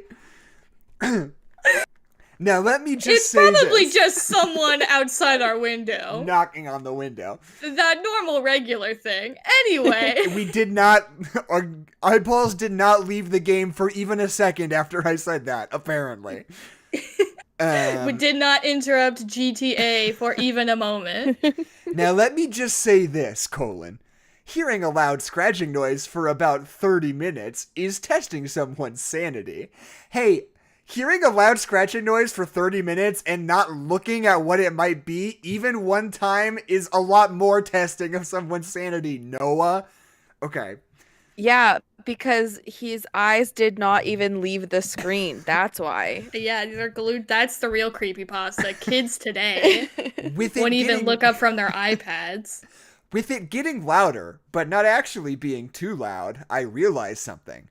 We are basically isolated from most of society. There were a few houses here and there, but we were for the most part alone in a log cabin in the woods, apparently. With the giant window. Their house is so I kind of wish it just ended with, we are basically isolated from most of society, and that's it. Because isn't that end of just so creepypasta. terrifying? That Just we're so alien. separated from the rest of man. We live in a society. Stating my point, there should be no one scratching at the window. This Oh is yeah, that's written- the weird part this, of it. This is so insane. Who wrote this? What the fuck? I cannot get over how weird the internal logic of this is, where they're like, when you think about it, there really shouldn't be anybody scratching at our window in the middle of the After night. 30 minutes of it getting louder and louder, but not like too loud. Not very loud, actually. I was tempted. Fuck. Okay. I was tempted to look back across the room to see who was so anxious to get our attention, and so was Noah, but I talked him out of it. For Why? some reason. Okay. By Gotta this look at the time, window. Noah, No, don't he's do it, nervous. bro. by this time, it's 3:21 a.m., and we were tired of playing the game, and we were talking about Name our... a game. Any game. And we were talking... okay. We were tired of playing the game, and we were talking to our girlfriends or fucking around with people on this site called Omegle. Oh my god. It was entertaining. So you can name Omegle. It was not a entertaining to game. teenagers with a crude sense of humor. Oh, with our twisted, Really skewed twisted humor. But no matter what we did, there was always that scratching noise. Hey, maybe if you got on Omegle and the people could see the window behind you and there's a demon scratching on it, maybe they'd take note. They've gone for like 4 hours without ever turning around, without ever looking in that direction. But all at once, I guess it stopped. No scratching, no nothing. Just the sound of us laughing at what was amusing at the time. This went on for about 30 seconds. just laughing. Suddenly, there was a crash and violent screams coming from my parents' room. I turned around and froze as screams were coming from upstairs. There it stood. Pure white eyes, a crooked smile, blood-stained teeth, and a reddish complexion. The whole time I Always knew have we were... crooked grins. They always look like that. This whole time I knew we were being watched, but this was different. It was inside my room staring at us. It was knocking from inside the room. That's kind of fun, actually. I kind of like that. I was jolted back to reality as the other thing smashed the door. Faster there's than two I of have them? ever... The geography is very confusing about this, but whatever. Yeah, I need a map. Faster than I have ever moved before, I grabbed Noah and ran past the thing that had been scratching at the window and jumped out of it. What? Oh, You ran past it? he ran past it. As I Grabbed heard Noah, the ran past the roars, thing. as I heard the roars and the Jumped out of the shattering room. glass behind us, we ran faster Wait, so than it broke another window, a Yeah, different window. different windows. Faster than anyone could into the darkness of dawn. Oh, he's fucking so fast. He's the fastest kid at his school. We were fidgety, twitching, you name it. What? town was about 13 miles I from my wanna name house. Okay, name Wormy. it, Kezia. Squirmy. I can't think of anything else. They were Oh, you Jumpy. couldn't name they it. were wormy though, that's for sure. Yeah. Wormy. You could name it so they were it. Horny, No, not that. Slippery. Well, maybe. Tired. Slippery. Slippery. juicy, Low sodium. low sodium, Stupid. anemic. Okay. All right, we named it. We named it, we got it. Town was about 13 miles from my house, but we didn't care. We never looked back. I didn't want to see those eyes behind us. We made it to the main road in one piece and ran along it, trying to get someone's attention to pick us up. We heard the roars behind us, hyperventilation, and crying from myself were all I could hear, other than those wretched shrieks, but we kept running, never looking back. It's 5:46 a.m., and I'm in the comfort of my girlfriend's arms. What? That was the longest sentence ever that didn't make any sense. I suspect Noah is too. They ran for a long time. Our girlfriends don't live too far from each other, so we said our goodbyes and made it to their houses. I'm He scared. dipped. I'm scared, and I know he is too. Why'd they split up? They're looking for us. I know they are. But it's only a matter of time before we hear those agonizing shrieks as an apocalyptic sunrise came over the horizon. All at once, I woke up, bed covered in sweat, and Noah is fast asleep. It was only 4:38 a.m., and I figured I just had a bad dream. ... That was ... Until I heard the scratching.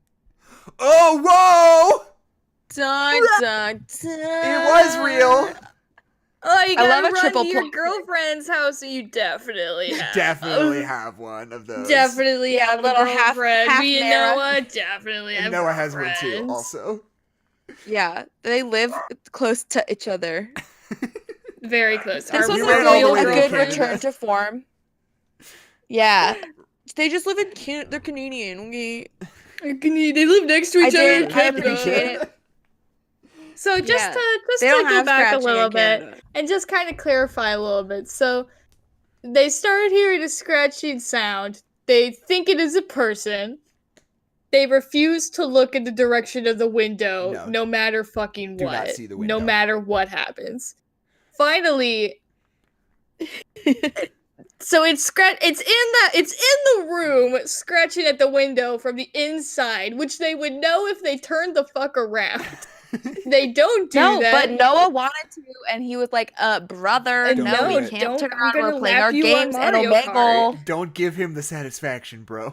But so they wait, so it stops. So presumably the monster gets so tired of waiting for them to turn around because they just won't do it. Right. So then it goes into his parents' room and kills their parents? Question mark? I think the parents weren't there. Well, They just weren't there. So then he was just in the parents' room and he broke a window in the parents' room. So the monster walks over, breaks a window, and screams just to finally get their goddamn attention. Hey, then fucking, they I'm run over past here! it. They run It's past like, it, jump through I've been another scratching window, for 3 hours. and run to town. Good And stuff. then they wake up and it was a dream. And now the monster's in the room again? Question mark. You're getting good at I wish finding that these, Adeline. These What, have say been, it again? these have been all bangers lately. They haven't. I think creepypasta.com is very lucrative. Yeah, this is a classic a CP, if you will, and it's a high quality one. True. This is true. It's not even a if you look at it something happens monster. They just don't look at it. They just they're don't look at it. They refuse to look at it. Yeah, I guess that scratching is kind of weird, The but thing about- anyway. The thing about creepypastas like this, they always go really far out of the way to, like, describe the monster, but they're always like, it had big teeth and white skin and sunken eyes and a creepy smile, and you're like, Big eyes did a creepy smile and it was really tall and really skinny. yeah. Like, you know those things where they like combine people to like see what their kids were like? If you just combined like every poorly described creepypasta, would they just like all be the same? They would just look exactly the same.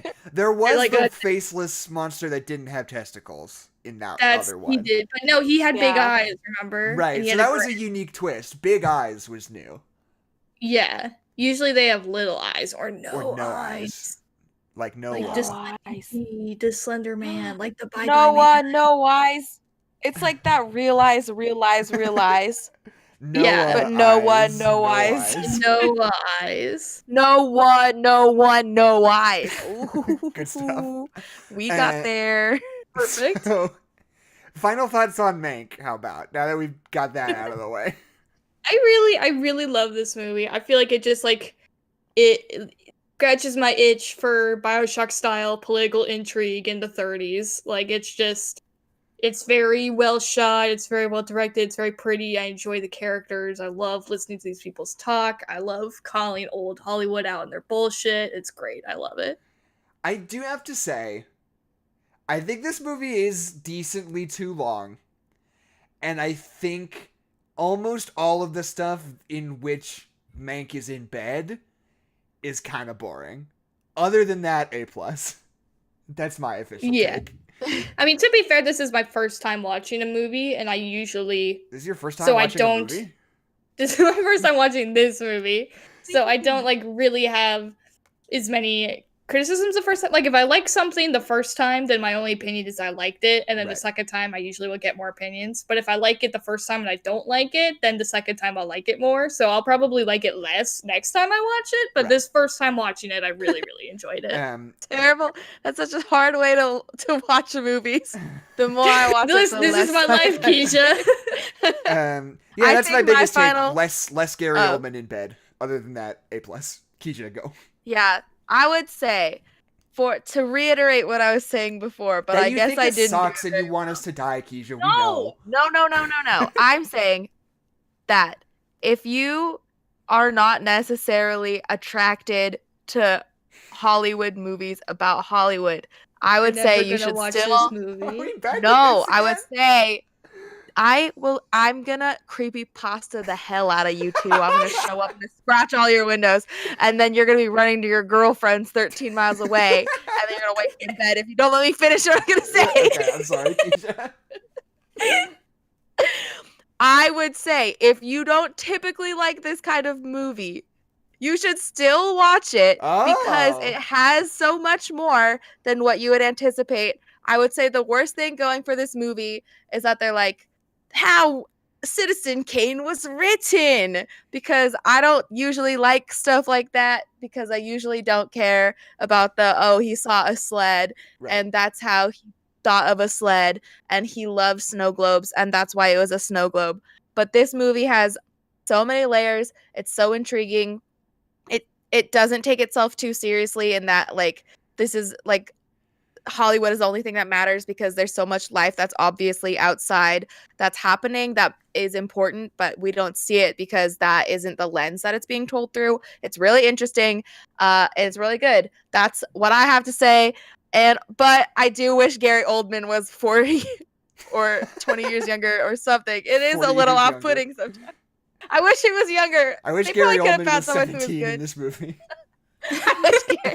I wish that they had some way to make Gary Oldman a baby. Use one of those Snapchat filters. Oh, what if Yeah, we made exactly. Baby Mank? What if there was Mank babies? Make babies, God. Yeah, like Muppet babies. It's Exactly like that. Directors from the 20s and 30s, but they're children. They're babies. They're babies, and they're like, I want to Babies. sing away. Yeah, I like it. I okay. think that's a good pitch too. So here's what's up. Mm-hmm. The new order in which we do our wrap up is going to be hard and fast. This is Oh me my making a God. decision right now. Okay, First cool. things first, Keisha does the plugs. Then I say what our next episode is, because I haven't been very good at that lately, and it's important for people to know. Uh-huh. Then I do the reviews, and then we sign off and go home. Okay? Okay. All right. Okay. I love it. Keisha, do your thing. All right, here I go. I wish I should say that every time, but it always goes. Well, here we go. All right, here we go. that's what Peter Pan says when they fly to Neverland for the first time. Here we go. Also, I just want to say Alright. that Robert McCann has been killing it with good jokes Yeah, about Mank and thank you, Noah in the Robert. chat. They Thank really have. It was Mank and Noah. Yes, exactly. That's the franchise. That's the franchise. The boss Okay. Mank. His Fuck. name's Noah. We got a His good name's chat Mank. today. Well, chat, if you've enjoyed being in our YouTube chat, I highly recommend you hop on over to our Discord. The link is in the description. Yes. We have a lot of fun conversations over there. Lots of different things that you could be talking about, stuff that you've been working on, stuff we've been working on, things you think are cool, trailers you think are whack. So I highly recommend you hop on in there as soon as you can. A lot of You can talk follow about us on- the Steven Spielberg auto biopic over there lately. Yes. Oh yeah. Yeah, we love Stevie. You can follow us on Twitter at No Nerds Pod. You can follow Jackson at Jepperpeck. You can follow Adeline at Hollabackhorse. And you can follow me at what's a celebrity? I can only ever think of Beyonce.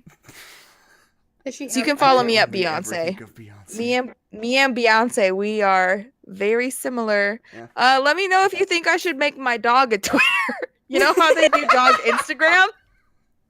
But I just do what my dog is thinking about. No pictures. Only thoughts. All right, I'm done. Okay, great. So next week is a big episode for us. We are doing Godzilla vs. Kong with Cosmonaut Dan and Tosh from Cosmonaut Tabletop. It's our first ever 5-member podcast. We'll see how it goes. But You're right. It's gonna be a good time. lot of If you want, I'll be the arbiter. I'll be the czar. I can just assign gotcha. people spots to speak. Yeah. We can schedule the episode. Like green light. Do but we yeah. have to have cat headphones by then? I don't think we're gonna be doing face cam for that because 5 people is a lot of people to have face cam on. That's fair. I figure it get it'd be easier to tell us apart, but also a lot of work on your computer. True. Okay.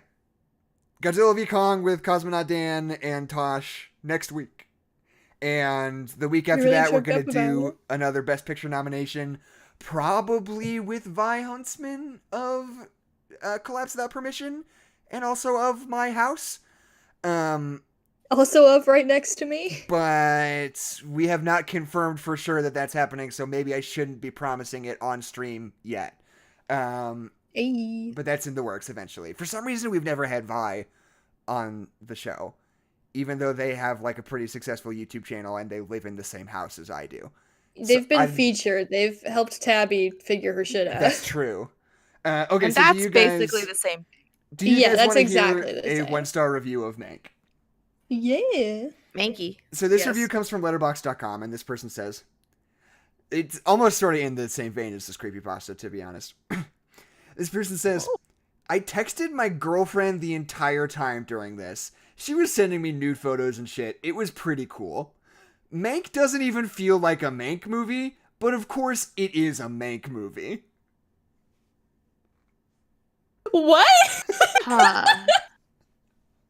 Wait, I need to Doesn't process even this. feel like a Mank movie? What do you what mean? does feel like a Mank movie? But it It's is a about Mank the movie. Mank. He wasn't paying attention. He was getting nude Yeah, photos and well, shit from his he was getting- girlfriend. Yeah, way to humble brag. Also, Yeah. jeez. I I was love a texting my review girlfriend, that's like definitely real. Noah was there too, texting his girlfriend, but I was texting my girlfriend the whole time. She's got big boobies and He just almost made beer come out my nose. I'm a really big fan of. I didn't pay attention, but I didn't like it. yeah. It's always a good take. It sounds like my grandpa, where he watched Parasite by himself, and he was like, he also is 94 and like cannot read anymore because the words are too small. Right. Yeah. He uses binoculars to check the stock market in the morning on his No. TV. Hell yeah. And he, after he watched Parasite, he was like, that movie was terrible. I couldn't understand any of it. I was Oh, like, no. yeah, that's fair. I mean, I get it. You probably movie wouldn't wasn't for like it you, if you Deepa. didn't understand anything that was happening. Yikes. Oh, Yeah. that sucks. Okay, so my name's Jackson McMurray. My name is Mank Nice. Adeline McMurray. Make a line. Make a line. And my name is Kezia Noah Rhodes. And this has been No Nerds Allowed. You guys always do funny names. Yeah. You can do a funny name. I don't You think guys always get to make the goof. I don't think to do a funny name and then you guys take it away from me. Well, Adeline does a funny name, and then I feel pressure to do a funny name. I can't can't just- step it up to keep up with me. I know. Robert in It's the a, chat it's a saying, challenge. Mank was bad, but damn, I did get pics from my big titty goth GF just to let you guys know. Robert came in at the last second Yeah. to just drop as many A+ goofs as possible. Robert She's coming a with model. the buzzer beaters. Yeah. You're like, yeah, I didn't really give you consent to talk about me on the internet, but, that's fine. Good stuff. Good stuff. I mean, we got the chat was really fun today. I feel like We're popping recently, off. like people in the chat have been kind of quiet, or there haven't been a lot of people in the chat. But we're popping off today. We got Dylan and Alki. People love Alchi, Mank. They and come, they headquarters flock got to always Mank. here. fever. Ivan Torres said hello. I don't know if he stuck around, but I hope he did. Yeah, I hope We so got too. We already said Really hi like to The Wajumbo. nickname. Hermie. And Riley Moore dropped some emojis in the chat, which I really At one point, appreciate. yeah. It was really good. Robert! It made me happy. Oh fuck yeah, Robert Snyder cut. Robert, did you love the Snyder Cut, though?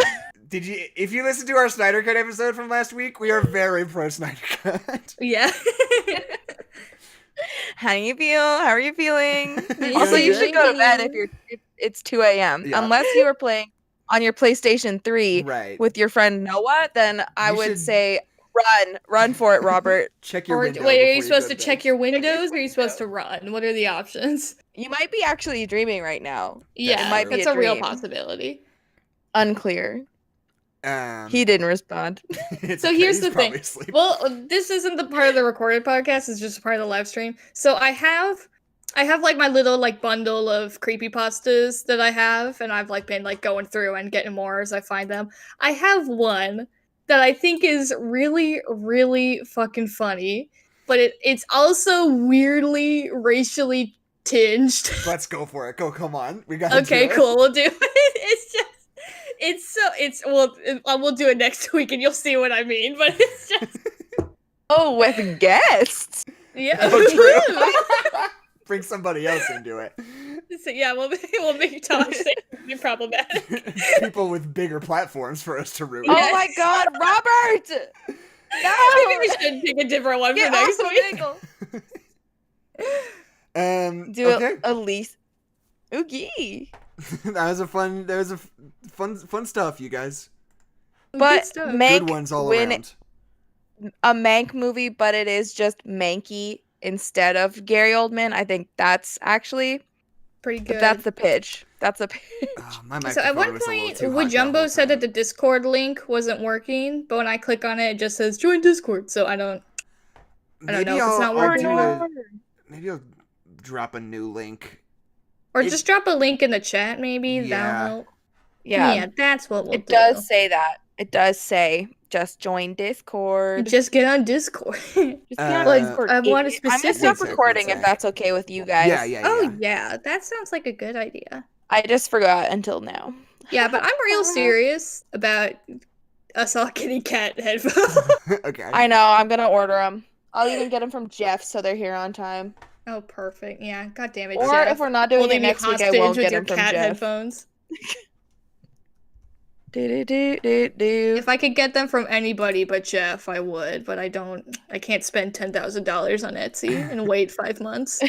There's a newly generated Discord link. I don't know. Maybe Discord links expire after a while. Maybe. I went out of my way to say that it would never expire, but maybe that only means for a few weeks. I don't know. It'll never expire for 2 days. That sounds about right to me, actually. So yeah, good stuff. Yeah. Cool. I'm just gonna I chill will- it out so I people will- have a chance to like get on that link and stuff. But yeah. Okay. So- Anyway, so Am Let's I bounce. allowed to start watching one Jimmy Neutron episode and then covering it in 2 minutes or less. Is that going to be a Yes, thing that now? sounds Because- good. Well, I'll Fine watch with the it. Jimmy Neutron pilot before next episode. All right, Oh, sounds God. good. Wait, but for realsies though, are we watching Capo America? Did the Americas? Captain Captain Probably America. not Oh, yeah. this next week with guests, but maybe the week after that. Okay, I'm gotcha. down. Uh, That That makes gives me sense. plenty of time to But, catch up. Oh, the episode today was so good. Like, obviously I was all in on WandaVision, and I thought the first episode of Falcon and Winter Soldier was pretty good, but, like, that second episode, though, like, fucking blew my hair back. It rules. Yeah. It's, Okay. like, delivering so much on, like, all the promises, and there's a big fun twist that I was really excited about, and Wyatt Russell rules. I so love Wyatt hard in it. Russell. Oh my god. He's playing like this. I said this in the Discord, but he's like playing this perfect line of like a dude who does not seem to be a bad guy, right? Like he seems like totally nice and like totally like a normal guy who has good intentions, but he's still just a guy that you want to fucking punch though. Like he just Yeah. is so punchable. And it's like He's got a the punchable face. absolute perfect vibe for the character. Like his attitude is just slightly wrong, you know? Yeah, there's just something ain't right. It's so good. I love it quite a lot. Okay, that's what we'll say. Good night, everybody. Thank you for a good chat. Bye. It's been a grand old time, and I'm gonna stop the world.